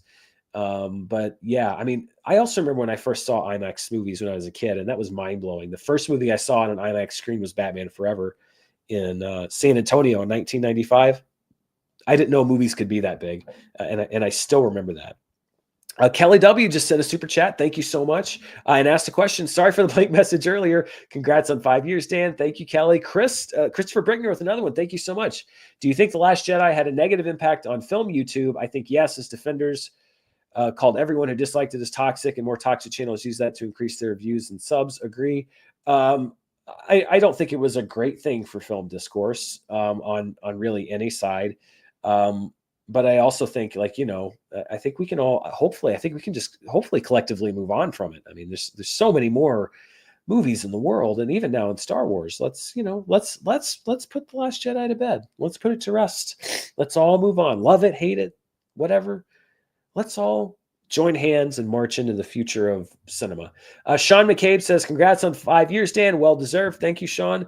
Daniel Montserrat says, congrats on your 5th anniversary, Dan. My wife, Daniela, and myself, Daniel, have been following you from the beginning. So from one Dan to one Daniel and one Daniela, thank you very much. Jose Rielo says, congrats on 5 years. I've been a big fan of your work since Screen Junkies. I was around 13, turning 24 in June. One of those grows up with me kids that I talked about. You're not even a kid anymore. You're one of the few constants for me on YouTube. Here's to 5 more years. I hope that I'm lucky enough to have you as a fan here for 5 more years. Sean McCabe became a member here on the YouTube channel. Thank you so much, Sean. Christopher Brickner says, what was your favorite time frame of film YouTube? I think from 2014 to 2017, basically once it got established to until The Last Jedi came out. When I started in 2012 was sort of like, there was something kind of magical about the birth of like YouTube just exploding. Screen Junkies was part of that explosion. Stuckman and Johns, I think, were already there. I kind of like those early days, like 2012 to like 2015, when Force Awakens came out and Age of Ultron came out. There was this kind of like growth and enthusiasm, just enthusiasm mainly, about movies that then sort of became more and more tainted with other stuff that made it a little less fun. But for me, again, film YouTube 2012 to 2015 early days, that was just a lot of fun because everybody was out here trying to figure out what to do. Akshay Jagadish says, what are your thoughts on the Lord of the Rings film trilogy? In my opinion, it's S tier in every aspect. Why do you think it's looked down on by some film snobs? I honestly didn't know it was really that much looked down on. I agree. It's S tier. As on a movie level and on a trilogy level. Dalton Burdett said, congrats on 5 years. I've been watching since the Screen Junkies days. I'll always be grateful to you guys for accepting my film, The Interrogation, into the SJU Film Festival. That was so much fun. Thanks for all that you do. Wow, Dalton, I had totally forgotten about the SJU Film Festival. I've forgotten a shameful amount of stuff from the Screen Junkies days. But now that you say that, the memories all come back. That was a lot of fun. We had a lot of fun doing that, and I'm glad that you got to participate. Cassie Bartos says, congrats on 5 years. Thank you, Cassie. ZKNYV says, Dan, can you adopt me? Currently, no, I don't. I don't have an extra bedroom right now. This bedroom that's meant for a child is home to a child, but my child right now is my YouTube channel. So I cannot currently adopt you, but check back in 5 years. Let's see where we are in 5 years, ZK. It's not a no. It's just a not now. Christopher Bickner says, I could see Star Wars films, Starfighter, Ray film, and Kinberg trilogy failing critically and financially. If that happens, what should Lucasfilm do? I did a whole video on, if I ran Lucasfilm. I mean, if you get to that level of failure, I think that you have to do something radically different. Roger says, hi, Dan. I really enjoy what you do. Thanks. Thank you, Roger.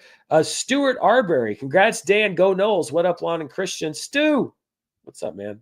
I believe, unless it's a different Stuart Arbery, and I think that we've talked here before, a fellow Seminole from my time at Florida State. Ann Porkins. Maybe I'm just punchy at this point. I love answering these questions, but I'm getting a little punchy. The name Ann Porkins and then seeing Rashida Jones with a Rebel helmet on, it's maybe my favorite thing ever. Hi, Dan, Lon, and Christian. I apologize. They're both gone by the time I got to your question. My question is this. Will you read this question? Thanks. I look forward to your answer or lack thereof. Ann Porkins, I apologize that Christian and Lon did not get to share with your amazing YouTube name. The answer is yes, partially, in that I answered your question, read your question. But the two of them did not, at least not on the air. Christopher Bickner says, excited for Thunderbolts. Early reactions are great. I've been excited for it since the first trailer came out. I'm super excited to see what's going on with that one. The Tyler Take says, hey, Dan, you're my favorite YouTuber. If you could be present during the production of any movie, what would it be? Ooh, that's a good one. It's a cheap answer because it's my favorite movie, but also because the production was so troubled. I'd have to go with Jaws just because I'd want to see everybody desperately trying to figure out what's going on. I'd want to actually see what the personal relationship was between Dreyfuss and Robert Shaw, and how much of that is sort of like historical fiction at this point and how much of it was actually that, they were both pushing each other's buttons and stuff. It's like the idea of this thing that seems doomed for failure that nobody knows is going to be one of the best movies of all time. I got to say Jaws. Plus, hey, every day's a beach day. Guy Simchoni says, been here since day one, Dan. Your approach to movie news and your passion for the art form are a joy to watch. Are you watching The Studio? At best, it's a brilliant breakdown of the beauty and horror of the industry. Guy, we answered your question earlier, and I didn't even know I was doing it. Yes, I am watching it. Christopher Brickner with another one. How do you feel about Sean Levy doing the 2027 Star Wars film? He's on his best work recently with Ryan Reynolds. His overall work quality makes me nervous. All comes down to the script. All comes down to the approach and the angle. He's done some movies I liked and some movies I didn't like. Another one from Christopher. Thoughts on Daredevil Born Again season 1 overall. I did a spoiler review right here on the channel with all my thoughts on that. So check that out. I don't know. Did you get? Maybe it's just me. I saw a thumbs up on the screen. Maybe that's just the StreamYard that puts a thumbs up automatically if it sees me do a thumbs up. If you didn't see that, I apologize because it looks like I'm just hallucinating, which honestly, distinct possibility. Ari Papermaster said, thoughts on the Twin Peaks franchise? I've actually started watching the show Twin Peaks for the first time. I never watched the whole thing, and I'm kind of piecing my way through it. It's interesting so far. I'm in what I've been told is sort of the lull in season 2, like the early part of season 2. And then I hear it picks back up again. And then I bought Twin Peaks Firewalk with Me on the latest Criterion sale. So I'm piecing my way through it. I'll get there eventually, but it's really interesting. I love that they put that show on network television in the early 1990s. And I also have the Showtime show on my to-do list. Eric Silva Gomez says, Dan, you're my go-to movie guy. I've been writing reviews since I was in high school. What should I do? Lastly, what Mexican films do you recommend? I am sorely not as versed in Mexican cinema as I should be. So other than specific, the sort of big names of Mexican film, your Guillermo del Toro's, et cetera, I don't have a whole lot of specific recommendations. I was also writing reviews in high school and college. What should you do? Follow your passion. If your passion is to keep writing reviews or you want to do reviews on YouTube, figure out a way to make that work, even if that's paying your bills for a while you build up your channel, whatever, on your own. If writing reviews has made you realize you're interested in another aspect of it, follow that. I think that everybody, if they're able to, should try to follow their passion at least once in life, when they're young, maybe, and they can afford to a little bit more, because when you get older, you don't necessarily have the same opportunities because you have jobs and obligations, and some people get married and they have kids, etc., and you don't have that flexibility. So if it's something you want to do for a living, try to follow that passion and see where it takes you. Ryan Kelly says, longtime fan, always appreciate your dedication to the craft through research and careful thoughts on so many topics. I'm a box office nerd. Me too. And your show is a rare topic of discussion that I look forward to seeing every week. Happy 5th plus more. Ryan Kelly. And by the way, that's incredibly generous, Ryan. Thank you so much. I'm glad that us box office nerds have a place to unite and talk every week, because I am the nerdiest nerd, and I continue to be shocked that people actually watch the show, because sometimes I worry that I'm getting too nerdy. Loving the Parks Jazzing. I apologize. This didn't get read while Christian was on the air. Christian, serious question. Can I be your +1 tomorrow morning? Dan, I seriously have so much love for you, man. You put so much care into this. Thank you. I don't, maybe I can text Christian. I don't know if he's got a +1, but if I can hook that up, I'll let you know. Fluffy Pro says, will the Ringo movie cover the making of Caveman? We can only hope so. Amora Zune says, massive fan, Dan. What would you rather, a reboot spinoff of Battlestar Galactica or the final 3 seasons of The Expanse? I have not seen The Expanse, so I can't really answer that question. I think that the reboot of Battlestar Galactica did enough good. I didn't love how they ended the show, but I think there was enough that was great about it that I don't know if you could do better at this point right now. Spinoff could be interesting because it's a really cool world. Loving the Parks Jazzing says, what do the 3 of you think about the box office? Again, sorry, it's just me. But tune in on Tuesday, because I'll tell you what I think on Charts with Dan. Chinchilla Dave says, where is Scoops McGee? Well, Scoops isn't here, but he left his hat last time. Press card's not in there. So Scoops isn't here, but his hat is never too far away. So you never know. You never know when Scoops might make another appearance. TC Soares, T Boogie says, congrats, Dan. Love the show. Thank you so much. Video Drew. Hey, what's up, Video Drew? Congrats, Dan. Lon, new mic. So a comment and a suggestion. Corey Ross says, hey, Corey, what's up, man? Congrats on 5 years, Dan. You've been part of my entire adult life. My first day at Ford after college, I listened to Movie Fights. You helped me get through the pandemic, introduced me to a great group of like-minded film fans, and taught me a ton about artistic criticism that serves me on my day-to-day at my current job. If you know, you know. I do know. About to enter my 4th phase in adult life and look forward to having you be a part of it. Thank you, Corey. Corey was, he's still a wonderful supporting fan. Corey was also one of those day one people here on YouTube, on Patreon. Alan Potter, who had a question earlier, was one of those people. I'm sure that there have been others that have different names.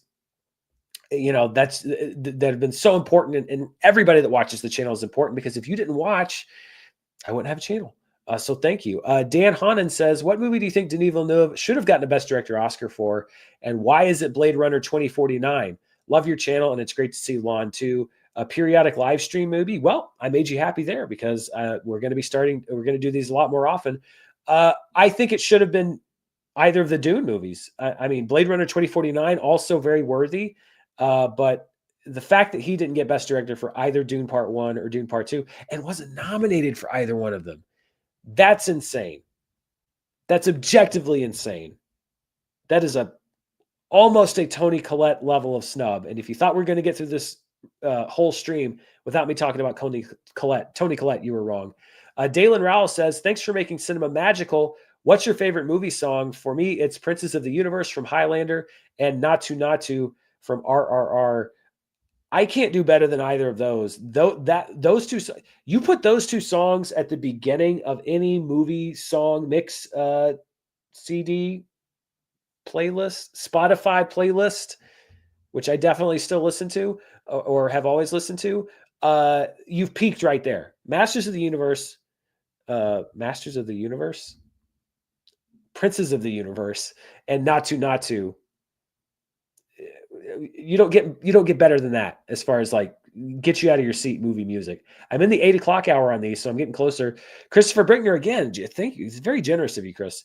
While Star Wars also needs new stories with new characters, people should also know there's many fans who want new stories with old characters like Luke. I think I said that in my if I ran Lucasfilm review.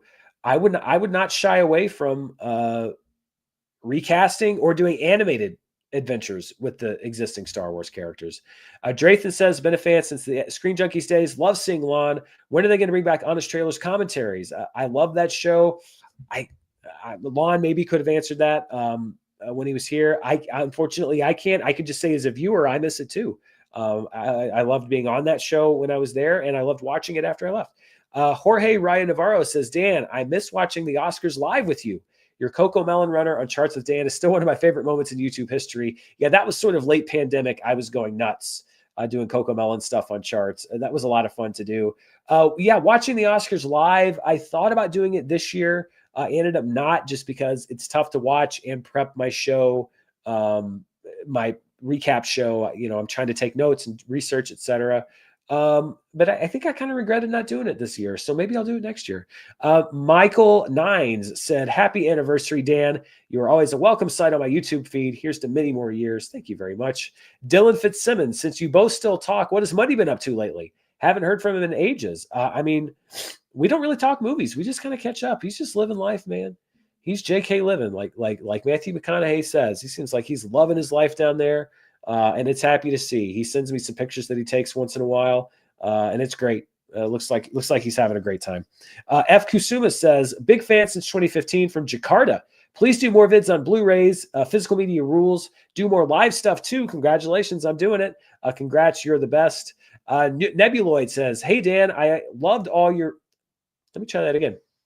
Nebuloid says, hey, Dan, I loved your All My Movies Vertigo video from a few years back. I was hosting a movie club that summer, and we all watched it thanks to your great analysis and recommendation. You're the best. Thank you, Nebuloid. That was actually one of my least – that's what I was talking about. It was one of my least few videos, but I love that it found an audience in you and your friends that actually got something out of it, maybe brought you to that movie.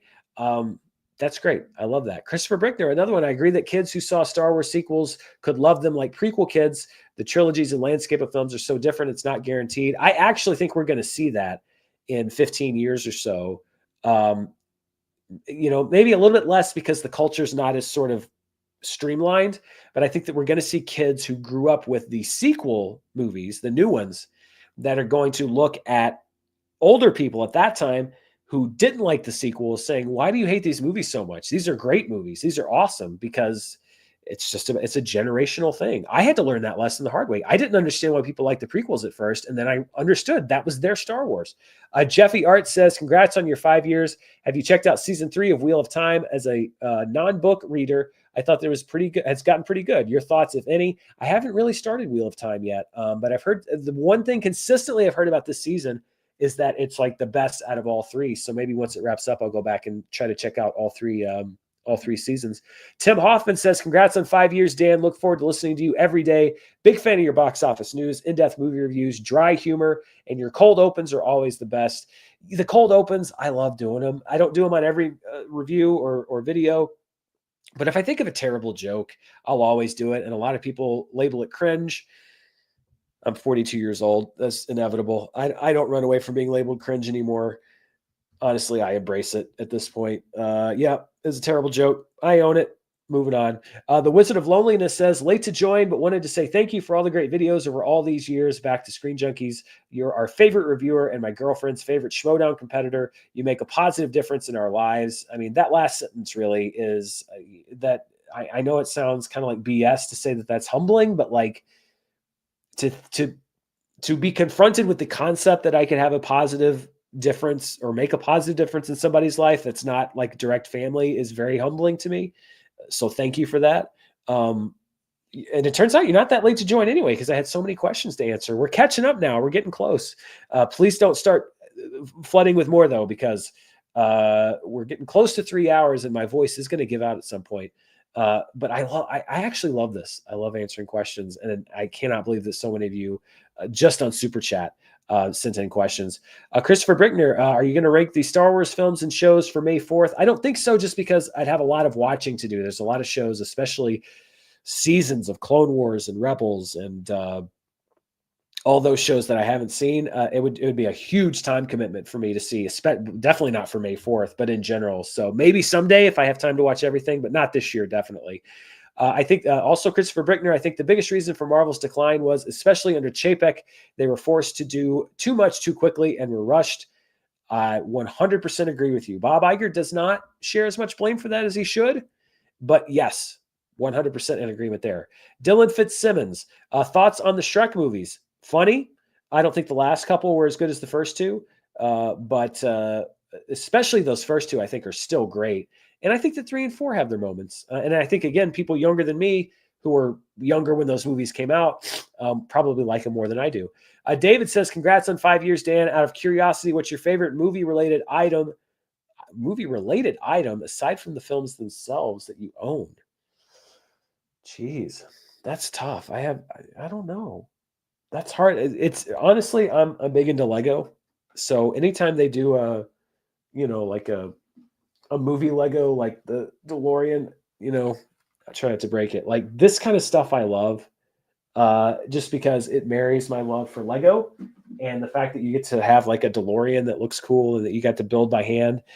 So I would say pretty much any Lego set that's based off of a movie that I really love, I think is really cool. Brian Whitlock became a YouTube member. Thank you so much, Brian. He also, we also had a B, just B. That's how cool B is. Became a YouTube member. Brian Whitlock asked a question as well. Hey, Dan, thanks for your awesome, thoughtful, and balanced approach to film. Would love to see you and Sam Witwer have a Star Wars discussion together. I would love to have a Star Wars discussion with Sam Witwer. That would be cool. We always kind of cross paths in the Schmodown era. But that'd be really cool. Phalanx68 said, my contribution to the 24-hour live stream. First of all, we're almost at 3 and I'm almost, I hope I didn't give the wrong impression that this is going to be a 24-hour live stream. I don't think I could physically take it. We're getting close to the end of the questions, but thank you for your contribution to the live stream. And maybe if I do some cross training, perhaps go to a monastery for like a year, get my body and mind in peak physical condition. Maybe I could do a 24-hour stream by then, but I don't know. I think that's a young man's game. I don't know if I could do 24 hours. Maybe if I could switch off with somebody. Sitch says, hey, Dan, just want to say how much I love the channel. Also, please watch the studio. I think I've watched 3 episodes or 4. So I got to catch up for the rest because I'm really liking it so far. Tim Hoffman says, Cyril Karn really needs to attend a Chandralin wedding soon. I'm worried about that guy. Baron Zemo should go with him. And be his wingman. Yes, if anybody in this world needs to just cut loose and dance to some space EDM, melt your face off music, take shots with Mon Mothma, Cyril Karn is that man. He is too tightly wound up. And yeah, I actually thought about that when Mon Mothma, when I was watching the last batch of episodes for Andor, the first time they showed her dancing, it was just like a quick cutaway. I didn't know they were going to keep showing it. And I thought that is a Baron Zemo moment. Like, when they showed that brief shot in Falcon and Winter Soldier, I think it was, right? That like went viral. I was like, that's going to be her Baron Zemo moment. But then they kept going back to her. That was great. I loved that scene. Cree Frayne said, congratulations on 5 years. Thank you so much for always providing entertaining and informative entertainment news. Love all your videos. Thank you so much. Jess J said, how's your mom? Did she like Furiosa? My mom's doing well. I don't think she's seen Furiosa. I think we might have talked about it a little bit.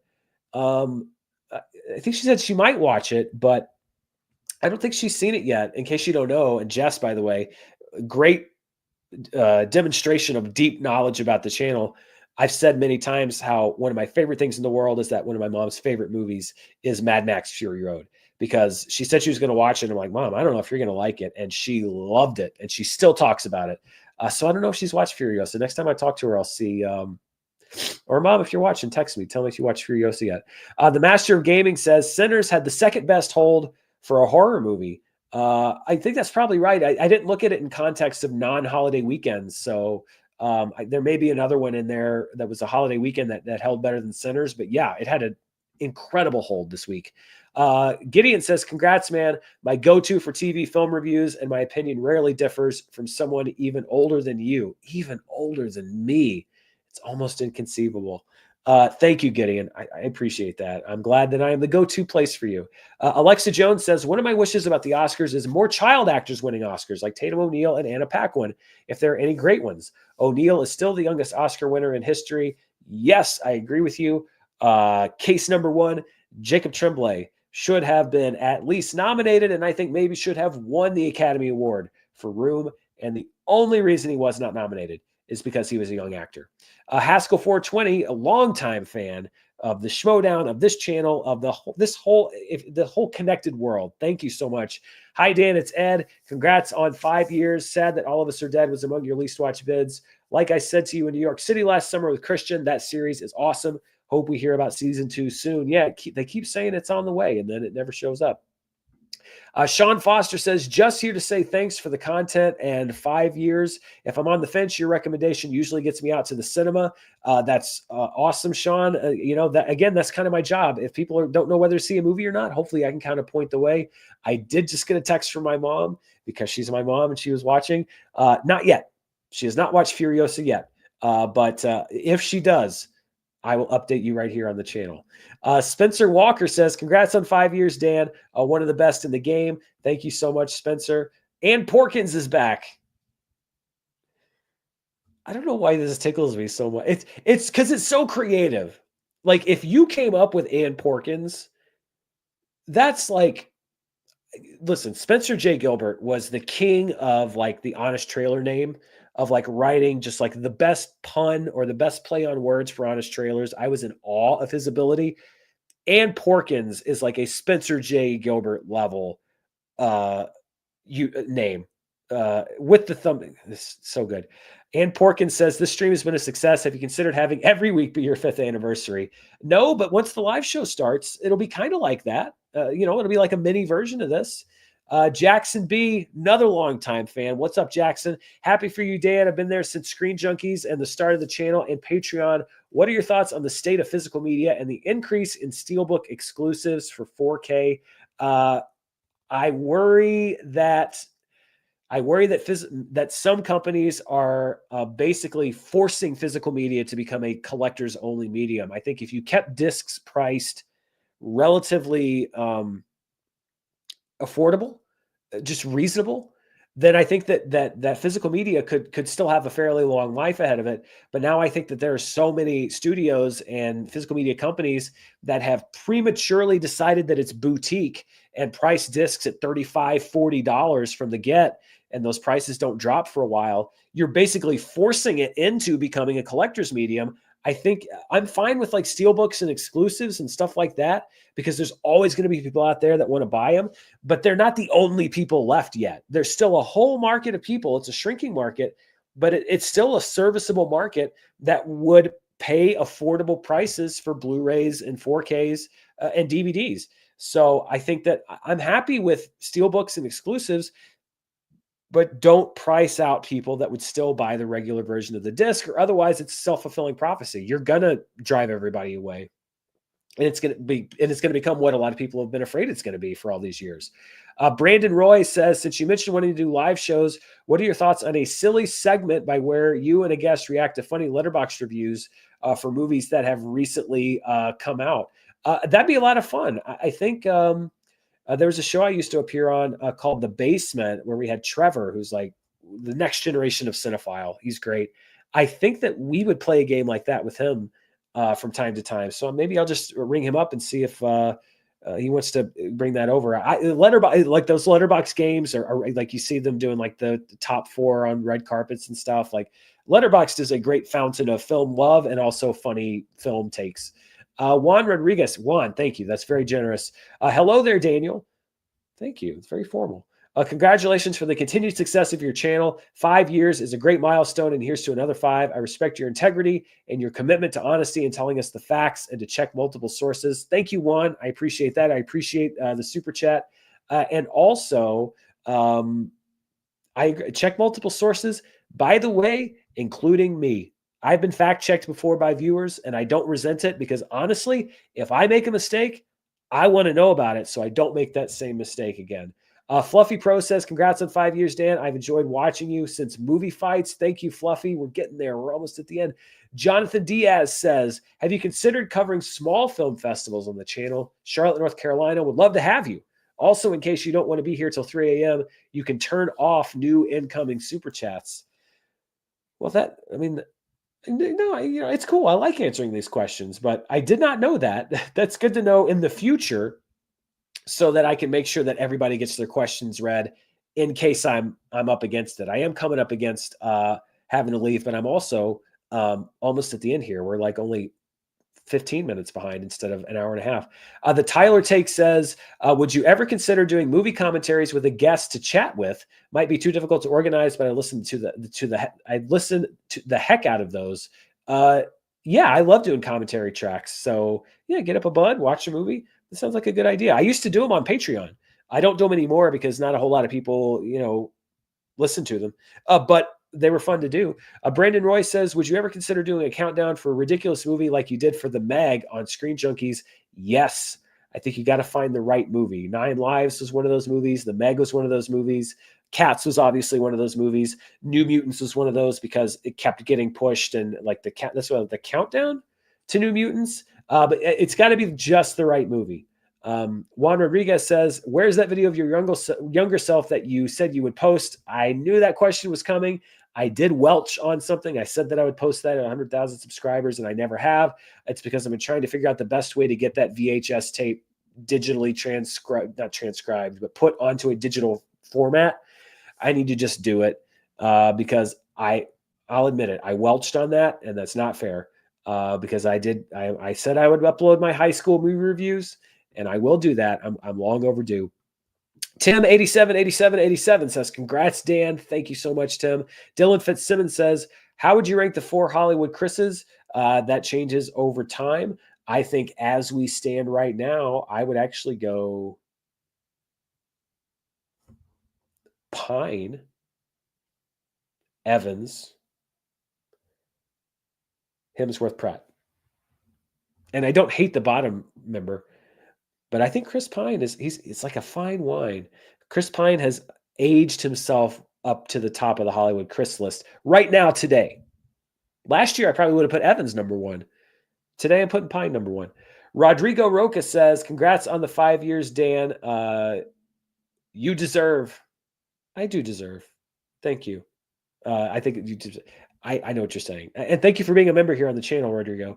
Also, wow, another one. Thank you, Rodrigo. I'm sorry for being flippant about your previous comment. Will you ever make an I'm Still Here review? Just kidding. Congrats on the 5 years, Dan. You're always my favorite on Screen Junkies, and I really like your channel.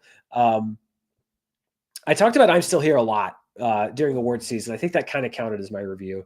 Joey says, you're the GOAT, Dan. Congrats on 5 years. Discovered tons of cool new films because of you, like Free Solo, boom. Brian and Charles, boom. And Annette, bang. Love it. 3 very different movies that I loved. And one of my favorite things to do on Screen Junkies and here was talk about movies like those that may not be on everyone's radar. But if you can see it and you like it, those are the ones that can be harder to find. Jorge Raya Navarro says, congrats on 5.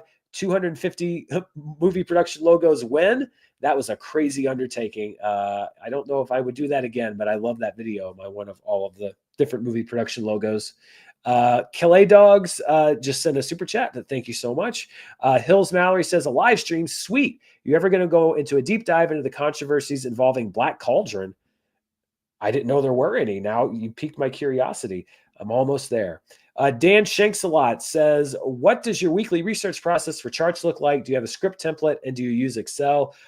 Basically, starting on Sunday, then obviously when the finals come in on Monday, I check against 4 different box office reporting sites, plus the news reports that came in from various sources to make sure I've got the proper numbers. I don't have a script template, but I do have graphics templates that I update every week. I use Excel for some stuff, for tracking some stuff, especially those big yearly numbers where I have to add and do a lot of mathematical stuff. But yeah, there's no like real template other than the template of the show itself. And I'd say research-wise, 8 to 12 hours of prep on a standard show. sometimes more if it's more complicated. Cloud43 says, congrats on the 5 years. I heard you on the Slash Filmcast with Dave, Jeff, and Devendra. I loved being on that. That was a great show to be on. I appreciate how open and transparent you've been with your life. Your movie insights are valuable to me. Thank you very much, Cloud. I appreciate that. Jonathan Diaz says, thank you for being a member. Missed my question. Do you want to cover the Charlotte Film Festival? I definitely want to know more. Instagram, probably the best place if you want to try to send me a DM on Instagram. I definitely want to know more about that. Jesus or Jesus Contreras says, is there any possibility of bringing back that podcast / show you did with Spencer and Joe? Always cool hearing you three chat with each other. We will do more of that. I think the last name we used was Friends from Work. Here's what happens every 3 to 6 months. One of the three of us, and it's never the same person, sends a text to our group chat and says, hey, we should do that show again. And the other two say, absolutely, we should do that show again. And then we all get busy and we forget about it. And then in another 3 to 6 months, a different one of us says, hey, we should all do that show again. And then the other two did what the previous two did. And we just get down further down the road. We are going to do it again, though, because all three of us consistently, when we talk about it in our group, in our text chain, we all say how much we like doing it. We just can't quite all organize ourselves at the same time. But yes, there will be more of that show. Simply Just Fantastic says, what is your favorite icy flavor at the cinema? I don't do ices a whole lot because I can't do a whole lot of sugar. But when I would do an icy, if I could get a cherry / Coke swirl combination, that would be my go-to. Dom Gazuelo says, what's up, Dom? Congrats on 5 years, Dan. Are the Seminoles going to make the college football playoffs next season? Honestly, with the transfer portal now, who knows? It seems like every team now can go from 0-12 to 12-0 because the NIL deals came through the right time and they signed the right contracts. But then you're going to lose all those guys the next year to another one, and you have people playing 4 years at 4 different schools. I'm not a fan of the current state of college football. I was in agreement that players should get compensated, but I don't like how they've gone about it. And I think it's lost a lot of its magic. So maybe if they get the right people, but that'd be a big turnaround. Dan Shanksalot says, best way to support you, YouTube member or patron? Either, honestly. They both kind of come with their own benefits. Up to you. I'm happy for the support either way. Cal Kent says, back again, sir. Your thoughts on Dark City 1997? Still haven't seen it. I'm so sorry. I need to see it. Sorry, I haven't been putting these last few on screen. I literally have 3 left. Dylan Fitzsimmons says, top 3 favorite comic book movies / Scorsese movies. Well, Martin Scorsese would be very upset that those two things were grouped together in the same bunch. I don't think he'd be that upset. I think it's been kind of overblown. Top 3 Scorsese movies. That is tough. I mean, there's literally 10 I could put in here. I'd say off the top of my head, cliche answer, but Goodfellas. Oh, Wolf of Wall Street, and man, anyone that I say, I'm going to be snubbing another one that's equally as good. King of Comedy. Today, I'll put King of Comedy there. Tomorrow, it could be 5 different movies. Top 3 favorite comic book movies. That's tougher for me to. Batman 89, Spider-Man No Way Home, and let's go with Christopher Reeve, Superman 78. That's me putting no thought into it. And again, I could easily sub 3 different movies in that I love just as much. Paul says, congrats on 5 years, Dan. Been a fan since I was 11 and I'm turning 21 soon. Thank you for helping to foster my love of movies in the box office over the years. Can't imagine my week without you. Thank you so much, Paul. Oh no, I was at the end and now there's more. Please no more. I love you all for sending these in. I literally do have to go because I'm meeting some friends to catch up. So thank you so much to everybody that sent questions in, but I feel like a Ringo Starr here. Peace and love. Peace and love. No more super chats.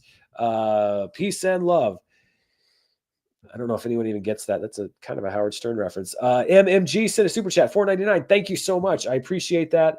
Ghost House. What's the scariest movie you watched that aren't horror movies? Mine is Whiplash. Whiplash is absolutely a terrifying movie. That's a great answer. If I think of a different one, I'll let you know. Because of Terrence Fletcher. Yep. 2, did you go to therapy after going nuts with the beekeeper? I went to film therapy, baby. I love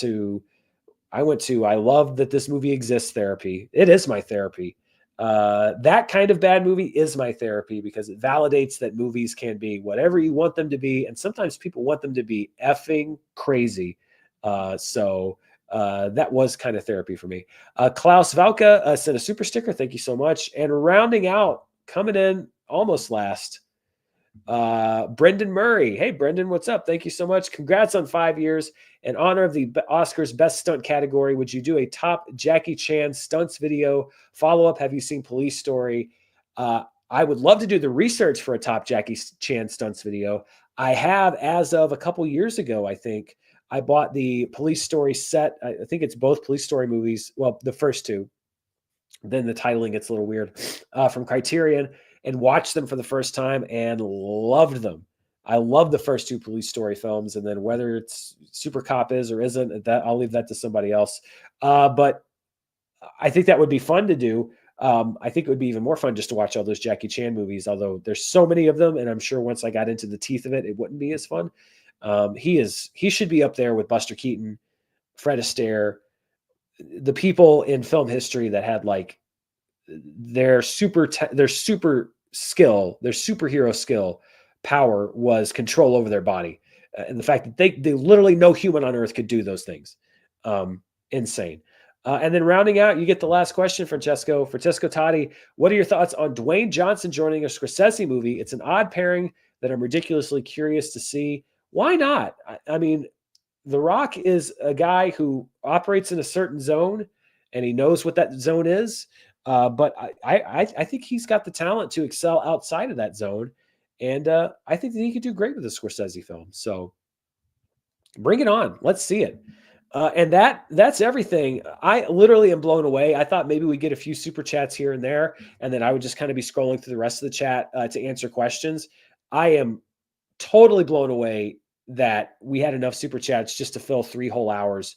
So thank you so much to all of you who sent in super chats. Thank you to everybody who watched. We still have over 700 viewers here that have been here for 3 hours. Thank you to everyone that asked a question that I'm so sorry I didn't get to. I literally thought it was going to be a mix of those 2 things. And stay tuned because I'll be putting more info out about the live show at soon. Once I've got all the details worked out, I'll see what you say with the poll about the timing and whatnot. But this is kind of a template for what that show is going to be. And this has just been a lot of fun to sit here and catch up with you and read your questions. And I hope you liked my answers. Be sure to stay tuned here. Of course, I've got Thunderbolts reviews. Charts is coming up on Tuesday. We got a lot to talk about with Sinners and so much more. Thanks to Lon, thanks to Christian, thanks to Rocha for joining me. And as I've always said, I couldn't do this without viewers. I couldn't do this without people that watch the channel. You are the key ingredient to me getting to do this. So thank you for being around for so long. So many people that said tonight they've been here from the beginning, from the Screen Junkies days and before. And, you know, there are people too numerous to thank that have been a part of this process for me. It's been a crazy 5 years, crazier than I ever could have anticipated. But, you know, we're here after 5 and we're going to keep on going. We're just going to keep on going because this channel is run by a love for movies, first and foremost, from me. And I can tell from so many of you that watch as well. So thank you for sticking with me for 3 hours and 13 minutes. I'm going to have to go apologize to my friends. I'm late for our meetup, but that's okay. I'm sure they'll understand. Thanks to everybody for being a part of it. I'll see you back here real soon. Until then, take it easy. Bye.